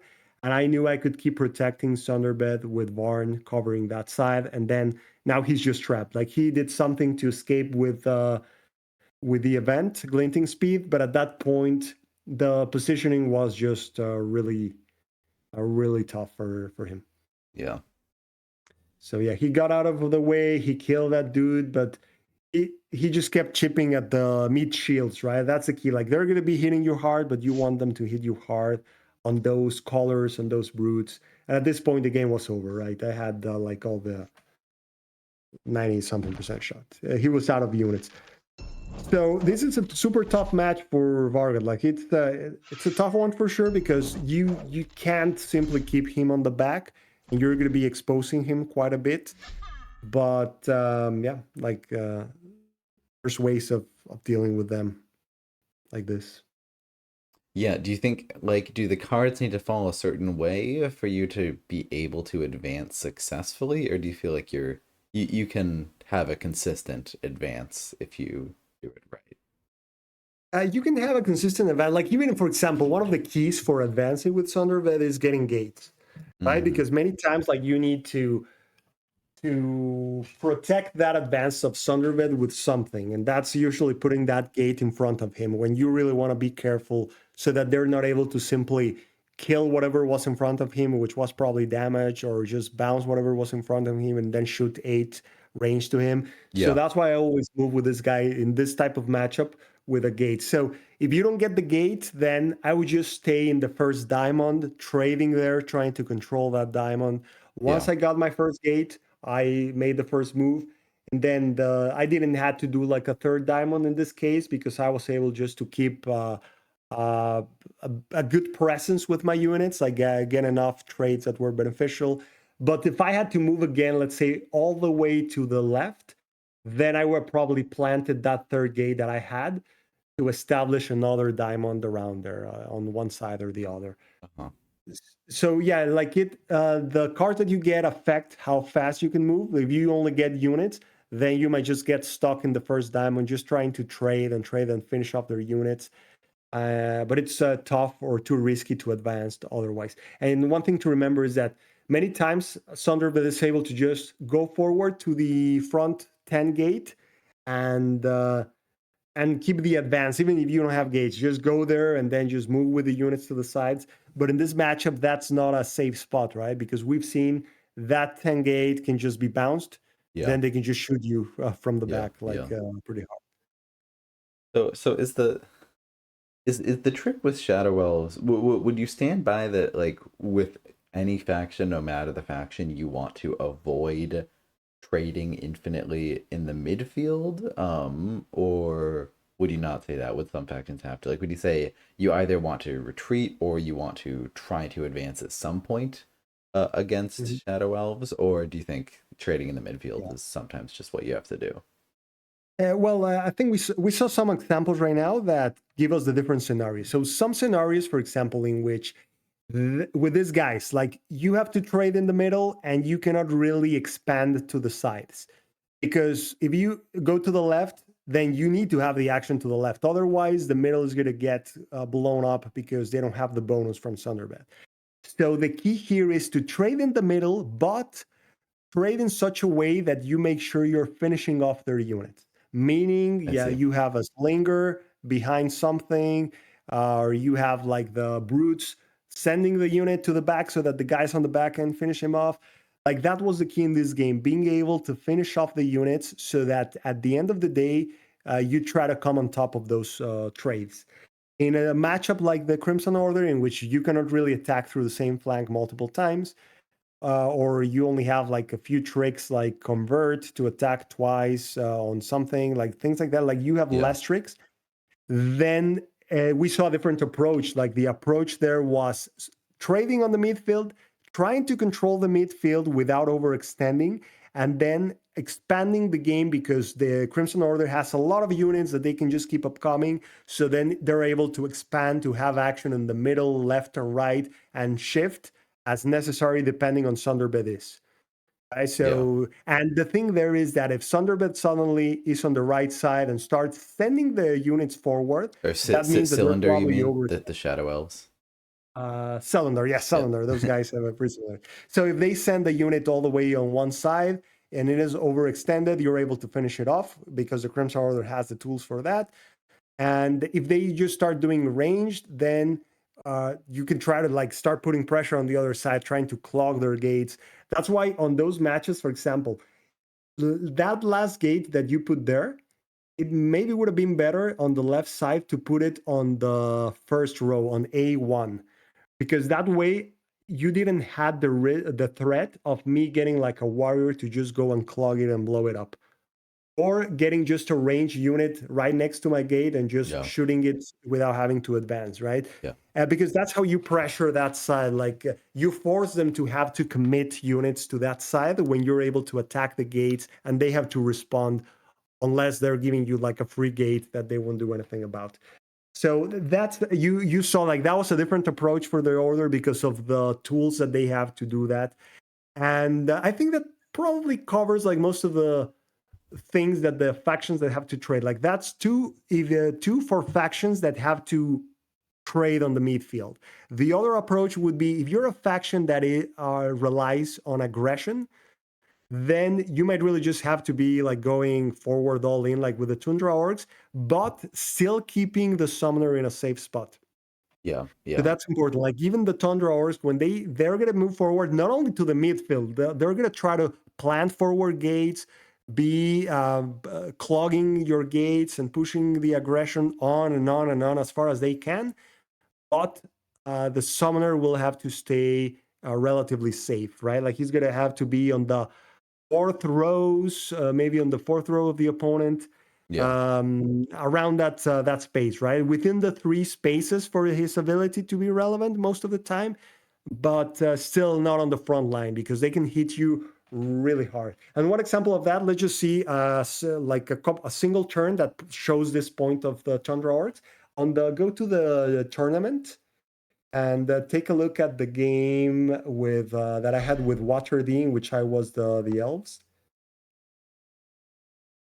Take a second to pull up Yeah, here. and really, this is just a couple turns that are going to show that point of what happens if you don't, like if you try to lead with the summoner in here, and something like that. Really, doing it once can really pretty much shut down the game for the faction for that moment. So go to, let's see, second turn, then third turn.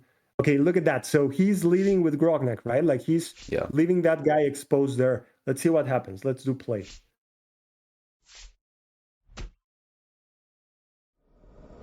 taken any amount of risk whatsoever against the Shadow Elves.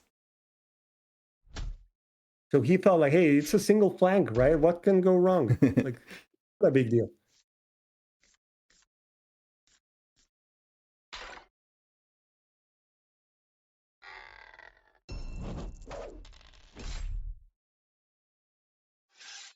Two for two. Let's see. Maybe you just totally whiff with this glinting speed. I don't know. Maybe it's fine. And nope. Grognek's out of the game forever. Okay, so as you saw that, right? Like going with Grognek from 14 to 6, at that point, the game is it's tough to come back from that, right? Like it's now you're gonna have to be hiding Grognek for the rest of the game because now he's within the one assassination play, can't finish him off. Yeah. So and that was a single flank exposed with the Grognek. So the key here is that you always lead with a summoner, he's behind. Like in this case, like I would have had like any unit, any like mid shield, whatever, just trying to be the one that is on the front and summoner just coming from behind or putting the Yeah. gates and like that's kind of have you it's you want to try to do it because otherwise like this happens and then your game is like turn 2 turn 3 and oh I think I lost, right? And it's very easy for this to happen with the elf. Like even if the 5-5 didn't happen, if it was the average of a 3-5, then you're still in a tough spot because that's just the first the first turn that you're exposed and you're already at that point. It's not where you want to be, let's just say that. Yeah. Yeah. Okay, cool. So yeah, so then you have that with factions that need to be aggressive. It's a tough match with factions that need to be aggressive because yeah, like the elves, they play well when they have to fall back. They're able to bounce their 10 gate and just plant it on the back to defend a different angle, a brand new gate that they'll use as a shield. So it's a tough matchup for aggressive factions for sure. And finally, the factions that are able to establish a back row game, then those are the ones that have the best matchups, right? Because those ones, as we saw, are able to do what they want to do, and then the elves are the ones that have to get out of their comfort zone and do suboptimal stuff. Yeah. They are still a threat; they're still tough, but it's easier to beat them that way. And one thing to keep in mind there is try to, if possible, try to align your units after your attack in such a way that they wouldn't be able to attack with Cylinder and then use feint to block Cylinder's way, so that you have a unit that would be blocking the feint and then they can still attack with Cylinder, but then they would leave themselves exposed to getting a ranged attack on Cylinder. And most of the time, it's okay unless you really want to, I don't know, like you have a good chance of finishing off the many of the other units. You want to be shooting Cylinder little by little because it just takes a few attacks before they're at that point in which if they send him forward or do a risky play, they're going in an all or nothing type of situation in which you would kill him afterwards. Yeah. It's not hard to find yourself in that situation because many times, unless you have like a combination of attacks that you really need to finish off units. Like most of the time is going to be like, okay, I'm going to attack with these two units, this unit to finish it off. And then my third attack would only be able to do like 2 damage to that 3 damage unit. So why even make that attack on the 3 health unit? Like there's no point in leaving them in 1 life. I'm going to bet like it's better to just hit Cylinder for 2. Uh-huh. Uh-huh. Right. One example would be if you have a 3 range attack unit attacking a Seeker. Your chances of killing the Seeker is like 33%. Not worth it. It's more likely that you're going to be leaving him at 2 in 1 life. It's better than just to take the shot at Cylinder in those situations. Yeah. Yeah. That's... All right, and I think that covers it. We saw some examples. Finally, I think the champions, there's nothing to say about them. They're really just very situational. They're not like the best way to optimize magic for the Shadow Elves. So most of the time they won't even play them because they have so much recursion with the bouncing.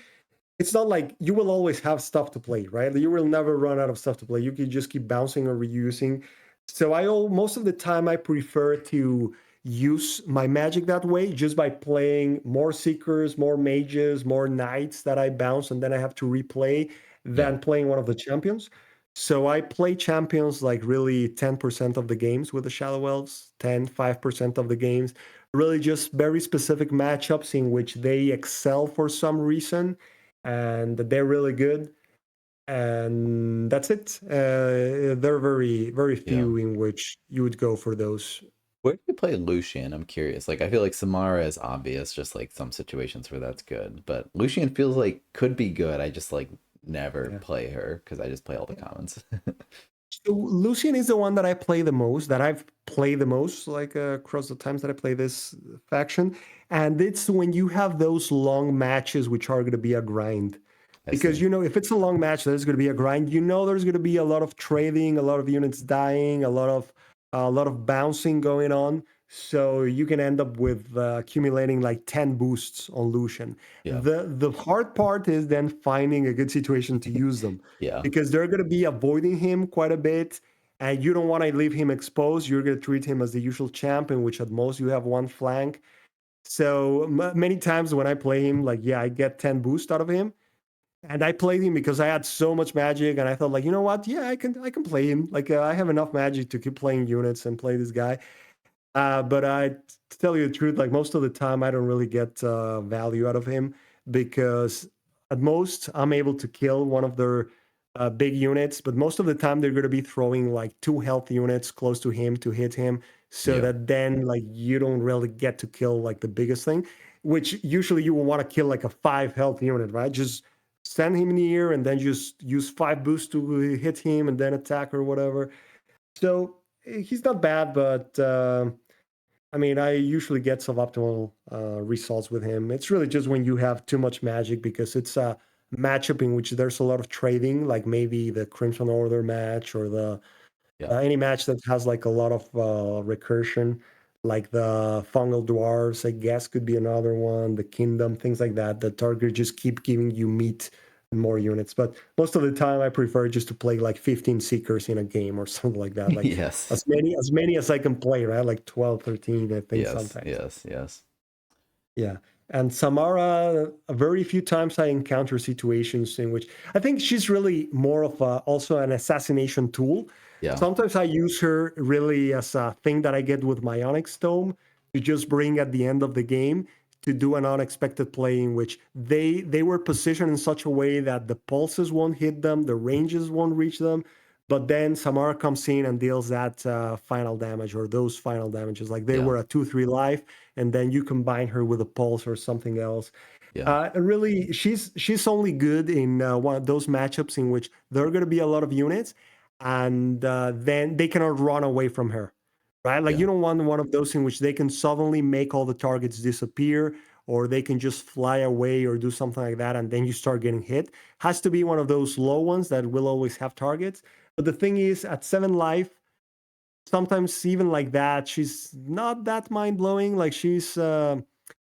like they can kill her easily. So she's playable. There'll be situations, but she's nothing that makes you say like, yeah, you want to play Samara as much as you can. Yeah. But she's. It's good that they're situational, right? That doesn't like I like the champs to be good in situations. I guess maybe when they are too good and you have to play them every single game, might not be the best balance spot for a champion. I'm with you. But these champions, I think they're all balanced. They're just very situational, and the rest of the cards are really good. Yeah, I Yeah. think I've only played once. I probably played like 100 games with Shadow Elves, and I think only maybe once. Yeah, I think it was once or twice at tops. Because really, she's just another assassination tool. Like same thing, like they're hiding all the way to the back. You don't know how to reach them, and oh well, Talia could reach her. Let's see, let's make this her prize, and that happens very few times. I've never played her. Yeah, This never happened to me. I want it to. Yeah, do you want, okay, I can, let me see if I can summarize the biggest points. Let's see if I can pass the test here at the end of all of this. I'd say, so if you're a faction that can beat the Shadow Elves at a range, if you can sort of build up a fortress at a range, like high elves, swamp orcs, span elves, etc., then do that. Force the shadow elves to come to you, force them out of their comfort zone. If you're a faction that has to go aggressive in order to win, tough luck. Like your Grognacks, yeah, to do what you can to keep yourself defended, but that'll be an uphill battle not to get your summoner killed. I wonder how the Forge matchup is. I feel like that'd be a similar sort of a bit tough because you got to get in there. Um, Yeah, for the Forge one, I tried it once, and it's actually a tough match for the Forge just because the Forge relies on just building something in front of the inventor to defend himself. yeah, And these guys have so many ways of getting that thing out of yeah, the way and yeah. then just shooting the inventor really hard, and he has only 10 life. So that's one of the reasons why the inventor, I don't think he'll be that significant in competitive play, even though it's one of the strongest decks I've played. He has a bad match against the Shadow Elves and against the Cloaks. So that's why, like, it's That's even funny. against the funnel dwarves, it's not the best one. Like, it's not super bad. But the Yeah, other ones, they have ways of getting through that formation that the inventor creates. So yeah, that guy has a that's tough time with. that's funny. You mess up on two matchups and that's it. You're out Yeah, of the running. yeah. If you mess up against the ones which are like the meta, let's say the meta game Yeah, of like what everyone plays at the competitive level, that's kind of the key, right? That's why some of the ones like the Swamp Orcs suddenly was really good because he had good matchups against some of the best ones, right? Like that. Sometimes that's what determines, and that's what the conversation we had about the list. That if you make a list thinking about competitive play, you have to think about how they play against the other ones being played yeah, on the like the S tiers, and that determines if they are A, B, or whatever. Even though like the Obsidian Dwarves might be A, or those type of factors, the consistency, how they play against other S tiers, etc. yeah. Okay, and to finish off the summary, so we talked about factions that that have the tools to stay back. That's great. The few factions that really have to go forward, tough luck. And then I feel like probably where the most factions lie is you need to you need to trade in the mid board. It's just going to be a fight in the mid board. Nothing you can do about that. And then just to when you have to do that, just get every inch you can against the Shadow Elves. Try to one shot units instead of leaving them damaged. And you said as well, I didn't think about try to have try to put Cylinder in a spot where he just can't get free attacks, and then like cover with the Seeker. Um, or something. And then maybe if you also maybe some factions trading in the mid board effectively could lead to pushing forward like Mountain Vargath. Maybe not. It still seems like a tough spot to me for factions that are just have to trade in the mid board, which is most of them, but I guess that's all Mm-hmm. you can do. Exactly. Yeah, and those it's not really like one-shotting the units. It's just making sure that you're lining up multiple attacks to be able to try to finish it off. Otherwise, like if you feel that oh yeah, this thing I'm just it's very likely that I'm gonna leave them at one life or two life. Then it's better just to use the attack in some other way. Like for example, to soften up a knight so that he goes to 3 or 4. Yeah, It's better than doing a play that is going to bring a unit to one life. Because at 3, 4 life or 3, 4 or 4 life, they don't want to spend the boost to bounce it to their hand. And then once it's at 3 or 4, then you can finish it off the yeah, next turn. that's Because true. sometimes the knights, there's simply no way of killing them on the same turn unless they overextend them and send them forward. Yeah, So yeah, so, that's one of the keys for the ones that have to trade in the middle, be able to finish them off. And the key is the summoner is an aspect like he's going to be not the heart of what you're doing. Like you have to keep him safe, make sure that even if you have to bring him forward, he's never just open, right? Because even if he's not open, they're gonna hit him. They're gonna like do their combos and just hit him hard. But the key is if you don't give them free shots, meaning that you attack with the summoner and just leave it open, then it's gonna be hard. And something like what we saw in the Mountain Bargath game happened. Like they ended up bringing Bargath to 7 or 8, but that was because they had to overextend to hit him and do those plays. I never really gave them an opening with him. yeah, Same thing on one of I think the first one we saw with Savannah Elves. I had to leave him open for a range shot once, but after that, I was always leaving him protected. And even like that, he ended up at one life, right? yes. So that's Imagine like if you expose him a second time, thinking like, "Oh yeah, yeah, it's okay, I'm at 7 or whatever." Like, it's you'll end up dead most of the time once they do those plays. Yeah, yeah. When they do the assassination, yeah. Yeah, and that's just tough. Like you are always you're always playing around the assassinations. I feel like for that I've always just like I've had this thought that the factions that can very effectively assassinate are like always going to be at the top, if they can also do other things like cloaks being the other S tier assassination faction of like they can play cloaks can play a great game, like they can play an economic game from the back against like most factions, but they also can just like kill you in an instant if you slip up, so you always need to be playing around these assassinations, and Mhm. also while doing that need to try to like win an economic game, which just makes it really tough. Exactly. Yeah, and that's the reason. Like even if you're keeping track of every card that is played, like it's hard to remember every single angle where they can get Yeah, you or every yeah, single combination. It's hard to play around that. And yeah, that's why it's easy to slip up once and then they just suddenly are getting you to one life or killing you. And you one of the things that I hope they really like add that to the app, being able to see the discard pile. I really have no clue why we don't have that. Like, what's the point of not being able to see public information that you would be able to see if you go and open, like, you do a browser to scroll and do control find? Because that's one of the reasons why many times like those factions get you, right? Because it's like, oh, I don't want to like, do they still have this? Do they still have that? I'm not sure. I don't want to have like go and when you're playing on the mobile, like you don't want to have to go and find that. But if you were able to see the discard pile, you would immediately be able to think about like, okay, this they still have this and this and this, so they can get me this waste. So that also gives an advantage, right, to the one that have so many tricks for assassination. yeah. Yeah, yeah, for sure. Well, you feel like we've covered anything? Anything more to add to Mhm. the strategy?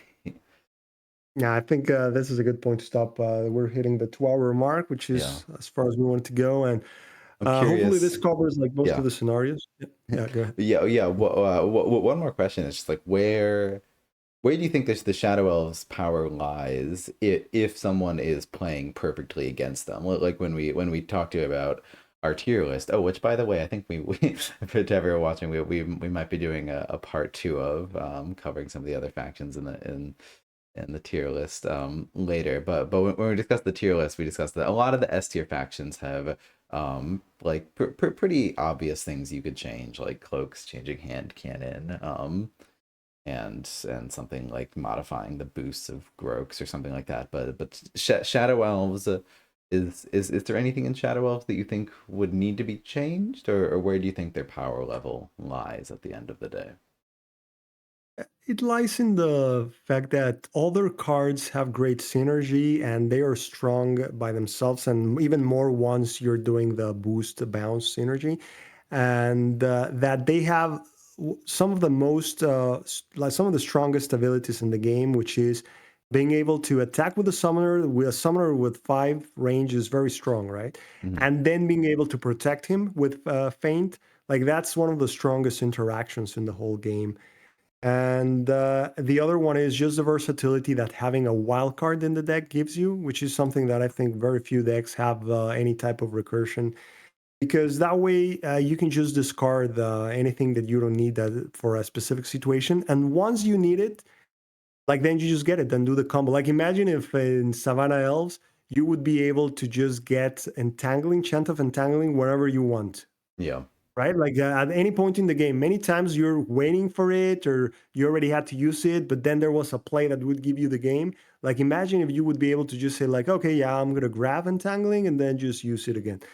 Like having that available is what makes them so strong that you're never really left out of. It's very strange to be in a situation in which you don't have options, you don't have yeah, the stuff you need, and also that they are not affected by gate denial, which is something that many other decks like sometimes you defeat the other decks by blowing up their gates. Like that doesn't happen against the Shadow Elves. Like I think I've never been defeated by not having gates or very rare. Like it's yeah, because they will always simply either have 4 events that allow them to prevent you from blowing up their gates. So many times, like the opponent stars, they overrun you, they hit you really hard your gate, and then with other factions, that game could be lost if you don't get your gates. With Yeah. these guys, that's not a problem. Like any one of your those 4 events, and you'll be able to just get back your 10 gate, and not only that, but get it back wherever you want to position it, which is going to be probably, depending on your situation, in a better spot. If they're being aggressive on the second row or whatever, if you need to be aggressive, sometimes some of the plays that Fossey Marmot loves to do, that it's really good. Like when they do that, it's like, oh boy, this is going to get nasty. Is when Shadow Elves needs to be aggressive, a way that you can use Into the Darkness is, like at that point, you return in the gate to your hand, then you move with Cylinder all the way forward, like to their fourth row or whatever. And then you plant the 10 gate around that side, and then you plant another 5 gate. So now you have that presence all the way to their side of the board. Yeah. So that's Yeah. something I did, and I forget to mention before. But when you have to go all the way back, that's a way of doing it. Like timing it to the point in which your 10 gate is about to need to be bounced, and then doing that rush forward to whatever side they have less of a presence of gates, and then planting 2 forward gates. So that's an important thing to keep in mind when you're the Shadow Elf, so to try to get around those decks that can just play all the way to the back. Yeah. Yeah. Makes sense. Well, and this is something we can talk about maybe later as well. But do you like just just in a very simple, broad sense, is Shadow Elves a deck that you think you would want to see errata for at some point in the Uh, future? no, I wouldn't, because they don't have any imbalances. Like whenever I usually say like, hey, this card should be adjusted, it's just because the card is like, you're not getting, for the resources you're spending on it, you're not getting that back, right? Like you're not getting that value. Yeah. And that's the key, what I look for in the cards, that it makes sense, the ability, the power, like what you're getting for it to make sense. And what you're getting for all these cards, I think it makes sense at that cost. And they're simply strong because they all play together well, and they are all usable in certain situations. So I don't think like any of these cards is overpowered or underpowered. Like they all have their uses. So that's why, even though it's really strong, I don't see it as a problem, because it's not strong because something is just broken, because you're doing Yeah. something that no other deck can do. Like even for like a 2/5 for one magic, like okay, there's the cost of getting the extra damage, right? When it's on the summoner. And then there's the potential cost that you can make it to your benefit of the damaging something. Like none of the cards are outside of the stats of what you would expect at that value. And by themselves, they're not that mind like broken, right? Like they need the interaction with the other cards. For example, Swift Potion is a card that I think it's not balanced, because the effect that you're getting that's the strongest effect you can get in this game. Like being able to attack and then go back to safety, or being able to suddenly have the extra reach, because all the planning that you do in this game is around, well, like the potential reach of the units, of the range units, of the movement. And suddenly Swift Potion completely moves that you always have to be thinking that they can move one extra space. Right? So it gives you those two things, which I believe are some of the most powerful things Yeah. in this game. And you're getting that for almost nothing, right? Like because the boost generation it has right now, it makes it trivial to hit like 4 or 5 boosts for it, and then a 0 cost. So that one, I would say that it's not balanced, because, and it doesn't need to interact with anything really. Like it just plays with any of your units, and you can do it anytime. Compared to all of these events, usually for it to be strong, you want to do it at the same time that you're doing other stuff.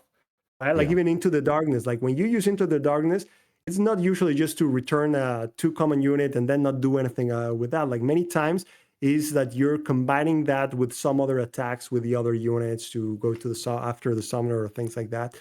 So that's the difference, right? That I see between this deck, and I don't see any card that is like out of balance in this deck. Like, yeah, I would be curious to hear if anyone thinks that some of these cards are too strong, and what they think it's too strong about them. but I don't see anything. I Yeah, mean, Tome and obviously it's one of the strongest ones because of the option that it gives you, but yeah, it's costed at one magic for that, right? Which makes sense. yeah, Like that's the type of event that you would expect to pay one magic for. yeah. Yeah, that's interesting. I think there's something to be said too for like a power level being in like the synergy and the skillful plays versus like a single card like Swift Potion or something I would say like as easy as putting a hand cannon and moto boots on a machinist. Like that's not something you just play the cards and it happens. While I mean, it's like skillful cylinder players are always gonna like have the hand, are always gonna be threatening the assassination. But it's a combination of boosts on cylinder plus glinting speed plus some other events that are going to or plus playing other units that are gonna like give you these crazy turns. It's not like you just play one card that does all of that. Exactly. Yeah, that's a great point. Like look at that difference. Like these assassination turns take multiple turns of planning, of getting like the cards that you need, of preparing the boost economy to then do a triple attack on the summoner, which is not easy, right? Compare that to like the debut Grogs. Like, oh yeah, I play a warrior, I put one of my a lot of boost that I have around. It's not a big deal, and then I attack you for 6 or 7 and kill your champ, or kill you with 2 attacks. Like that just really one card is making it happen because in there the boost economy is just something that happens too easily. Like sometimes you barely need to think about it too much. It's just going to be around. You're going to always have boosts with the boost economy of the Shadow Elves. I think they have this perfect balance in which it's not extremely hard to do, but you do have limits of how many you can get and how many bounces you can do before you're running out of them. And when you do these big plays, many times you need to have accumulated 4, 6 of them, and then you have to start again. So, like I would say, this is an example of a perfect balanced boost engine that has you work for it. That's the key. Like you have to be working little by little for it.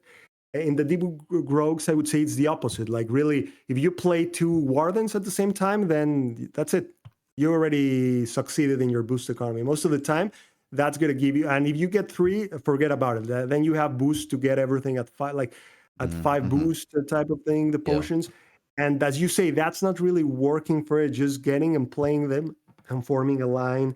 It's too easy to get boost there, and it just should be a little bit harder in which you have to work a little bit more and take decisions about what you put your boosts on. There has to be this equation in which you're thinking, okay, I have 5 boosts, I either use them for this guy or this guy. And it's too easy right now with the Grogs to just have boost for everything. Just have boost for like the 4 warriors. It's really not uncommon to get the 4 warriors at 5 boost. It's actually super easy because those guys get the 5 boost, blow something up, and then you just recycle those boosts into a potion. You don't even need to keep them there. The seers are a little bit harder to get. Like you don't get the 4 seers with boost because you actually need to keep them with 5, and it's a little bit harder, right? But it's also not hard to get like 2 of the seers at 5 boost, get all your warriors at 5 boost, and then get any potion you want at the Yeah. maximum boost because you won't really want to play all the potions because of the cost in some of the ones that have 1 cost, but you will easily get a swift potion, a strong potion, and many times if you unless you draw them early, you play the second swift potion, and most of the time I really play them at 4 or 5 boosts. Like sometimes I don't get like the 5 boosts ready for them, and just I'm okay playing them at 4, but that's still extremely powerful. So I would say like yeah, this is an example of a boost engine that is not tuned properly, that just needs like a few tweaks here and there to make it work as something like the Shadow Elves, which is a boost engine that is tuned perfectly, in which you have to work for it. You get a good amount to do some plays, but you don't get to abuse it that much. And sometimes you just run out of them and are just suffering because of that, because uh, you just don't get unlimited boosts. Yeah, yeah, interesting. Well, and we should wrap things up soon here, but the only other thing that I think of to discuss power wise is well, because it's great if all the cards individually are fair and balanced and there's nothing you feel like you'd tweak, but if as a whole, or you feel like playing against a faction that you feel like sometimes you do not have tools to beat that faction. Like that is the other thing, like power level wise, where I'd be like, okay, something needs to change. If just like it's okay if a few matchups are like that, but if it's a consistent experience to play against a faction and you just do not feel like you have tools to combat them, that's something that needs to be changed. Is that a feeling that you have playing against Shadow Elves? Some factions might find themselves in that situation, but I say that I wouldn't see that as a problem because each faction have like a bunch of different tricks, right? They won't all have like something to attack through units. They won't all have like other ways of dealing damage outside attack, and that's just the nature of each faction has their theme. Each faction has different set of things, and that's what makes them fun. So it's just gonna be the natural effect that some factions have very few ways of dealing with certain things that other factions can do. But the thing is, the way to fix that, I see it, is that factions don't get like interactions that are too easy to abuse with little work put on it. And one example of that is the Machinist. As you say, there is no skill in just grabbing one Machinist, ideally if it's been hit, just having it on the back and just put everything on it. And most of the factions won't have any way of reaching him to finish him off. Yeah. And like I wouldn't say like, well, we need to give the other factions ways of reaching that Machinist all the way to the back. I would say we just need to fix that Machinist interaction. Let's just make it that maximum they can get 6 dice with blocks because you cannot put the turret on it. Right. So that way, having a summoner that is able to attack with that interaction for 6, 3, and 3 is not as busted. Like there's a massive difference between that and 8. Right? Yeah. Like I think with 6, it would still be like good, but it wouldn't be broken, and it wouldn't just take the game away. And that's the way I would fix those, in which no deck has broken interactions, which a few of the S tier, like there's few that have that, and the other ones that have things that needs to be fixed is because they are underpowered, because they're giving you something that is it's not worthwhile, and then you discard it every like 90% of the times because it's just Yeah. not costed properly. Like at that value you're not getting what you pay for, so then why even have it? Just discard it every single time. And that's what makes it less fun to play those, because you don't have the same number of tools. Like it's more boring playing a deck that only has 2 units than one that has 4 units, right? Like that's how it feels with factions like Vanguards, in which you have 2.5 units, right? Things like that, in which some of them are so bad that it's automatic discard, or same Yeah. thing with the events. Like the Phoenix Elves is one example. Like if you go to the Phoenix Elves and see the Blinding Flare, because you were saying like, well, I think it would be too powerful, but think about it. Like, would it really be too powerful? Like many times you play that thing and they attack you and then they also deal like 1 or 2 damage. Like sometimes it barely prevents anything. It's like the luck of the roll, Yeah. and many times it just incentivizes them to just destroy your gates or attack units that are not attached. So having it at 0, I think it would just make perfect sense. Like it would be open up that gamble in which, hey, you want to give it a shot, but then it not necessarily would be a card you want to play every time. Sometimes because they would just be able to attack other things, or because your shield in front only has 1 life and it's likely that if they attack you they'll kill it either way, you will just discard it. But it's still, then it will be a thing that you consider like, hey, let's give it a shot, like let's try it out. And what you're getting is what you're paying for. You're paying with a card.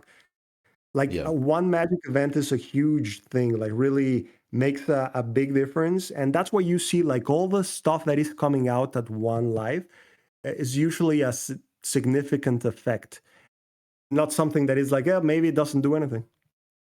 Yeah.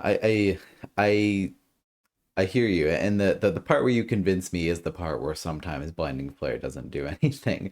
Sometimes your units just die anyways. I think where my objection lies to making blinding flare 0 is that I like things to be a little bit situational. I don't like some of the more recent decks that have come out where you just kind of play every single event they have because they're just that good. I like it where some of the events is like it's kind of a struggle. Do I play this? Do I keep this? And it feels like blinding flare at 0 cost would just be it's a really powerful effect to get at 0. So I feel like I would just play it every time. I feel like where I would want the deck to be Like if we were talking in a perfect world, would probably be something like I would want Blinding Flare to be one, but be a more powerful effect. Like I don't know, like what maybe it's one damage for each special rolled minus one, or like I feel like what the role it wants to be in the deck is something more consistent. Is something like it's like you can only add up to one damage or something, but that would might even be too strong. So yeah, I don't. Yeah. I don't like yeah I agree with you power level wise, and in the card it would make more sense at zero, Yeah. though I don't like it becoming an autoplay, but I hear you.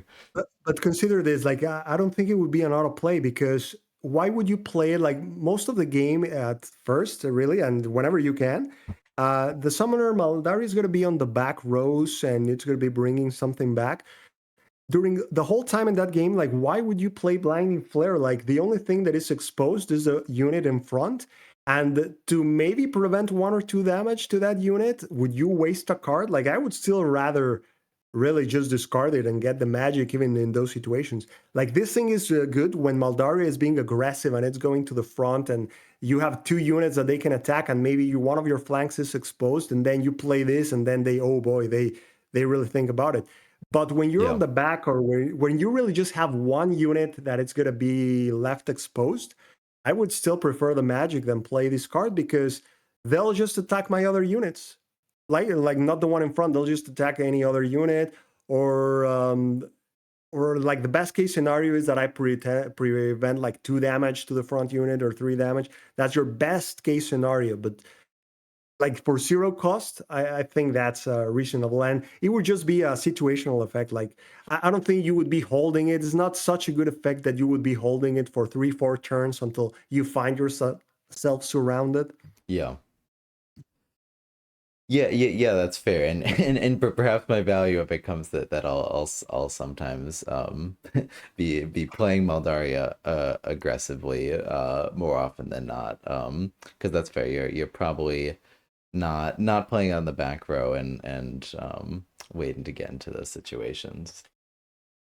Yeah, and just to close out before we can chat Yeah, about all this stuff on that tier list thing, is that doing that thing in which you're fixing all the cards which are not balanced on the other factions would automatically give them more tools to beat the Shadow Elves or beat those type of strong factions. Right? Like imagine if these things were at zero, like it would open a more aggressive approach that maybe you can take with Maldaria, right? Like try to just be aggressive and close the lock them on into one side or whatever. And using yeah, both of those, you're like risking it, right? Like maybe you achieve it. Same thing with Banger, like opening all those cards that they didn't had access to before because they were not getting what they paid for if they used it. Now it gives them more tools that they can use against those stronger factions, and I think that's how you can address that situation with strong factions, making the other ones stronger if those are strong just by the nature of what they are, not strong because they have this card that I play Exodia and I win, right? Like, or whatever that thing was called in Yu-Gi-Oh. Like you don't want those type of things in which, oh, I play this thing and I hit you for 7, and it's like, what, you hit for 7? Like, are you like, that's the thing that is different from a deck that is just strong, because if you play it well and you do complex things, you can achieve pretty awesome interactions. yeah, yeah. Gotcha. Well, to wrap things up, I'm glad to hear that the Shadow Elves overall you still feel like is a balanced experience, and there's nothing you would change, because I know I know a lot of it can feel like an uphill battle, and they get a lot of slack for that, but I like sort of I like painting a picture of it. These are the ways that they can be beaten. And yeah, And yeah, go ahead. yeah, and the truth is, like, yeah, they're still strong. It's not like you're gonna have an advantage, but you're not gonna get blown apart. Like, you have a better chance. It's the same thing that happens with the Gross right now. Everyone's saying like they're super strong. Yeah, like they're beatable. Of course they're beatable. Like, this is a game that has chance, has strategy. Depending how you play things, you can move the odds. But the truth is, like, when you go against these factions with most of the other factions, just by the nature of the faction, the odds are going to be against you, right? Like, you go against the Grogs, like maybe they have a 60-40 on you, right? But by playing it a certain way, you can shift that to 50-50, or you can even play it maybe 60 to your favor if you play optimal strategy and they just play in a way that is not ideal. Yeah. So the percentages are not fixed in a way like you could always say like, yeah, that matchup is 60-40 because you have the means, and that's the cool thing of this game. By the way that you play them, you have the means of shifting those percentages to try to bring things a little bit to your advantage. So that's what you can control. There's always going to be the luck of the roll. There's always going to be the um, the nature of the factions, their power level. This one is going to be more powerful than other ones. The rogues, unless they fix them, are going to be more powerful than the other ones. The cloaks, even if they fix them, they would still be powerful, right? Because all their cards are decent, they interact Yeah. well, Yeah. but they wouldn't be as busted. But yeah, so that's the key thing. Like just doing all that and thinking about the what hurts them, like what makes things hard for them, will give you a better shot. But it's never going to be a walk in the park because at the end of the day, they're just like strong factions. Yeah, yeah. Well, fun stuff. That's a super super interesting discussion. I think at some point I've just up and admitted that I think Shadow Elves are my favorite faction. That I find them a ton of fun. So I I enjoy discussing them and learning more about how you're playing them. Yeah. Awesome. Well, thank you, Ben. Thank you, everyone. And yeah, we'll see everyone next time. Yep, sounds good. I'll catch you later. See you later. Bye. Bye. And yeah, I think well, not 100% confirmed, but I think Vex and I have talked about are interested in trying to finish up do a part two of the tier lists that went up earlier this week, and just to talk about some of the other factions and why they are where he puts them. Curious to hear the rest of his takes. So yeah, thanks for tuning in. We have a scuffle tonight at 8 Eastern between Orange Lazarus and Tortugatron. So get hyped for that, and I'll catch you later. Bye.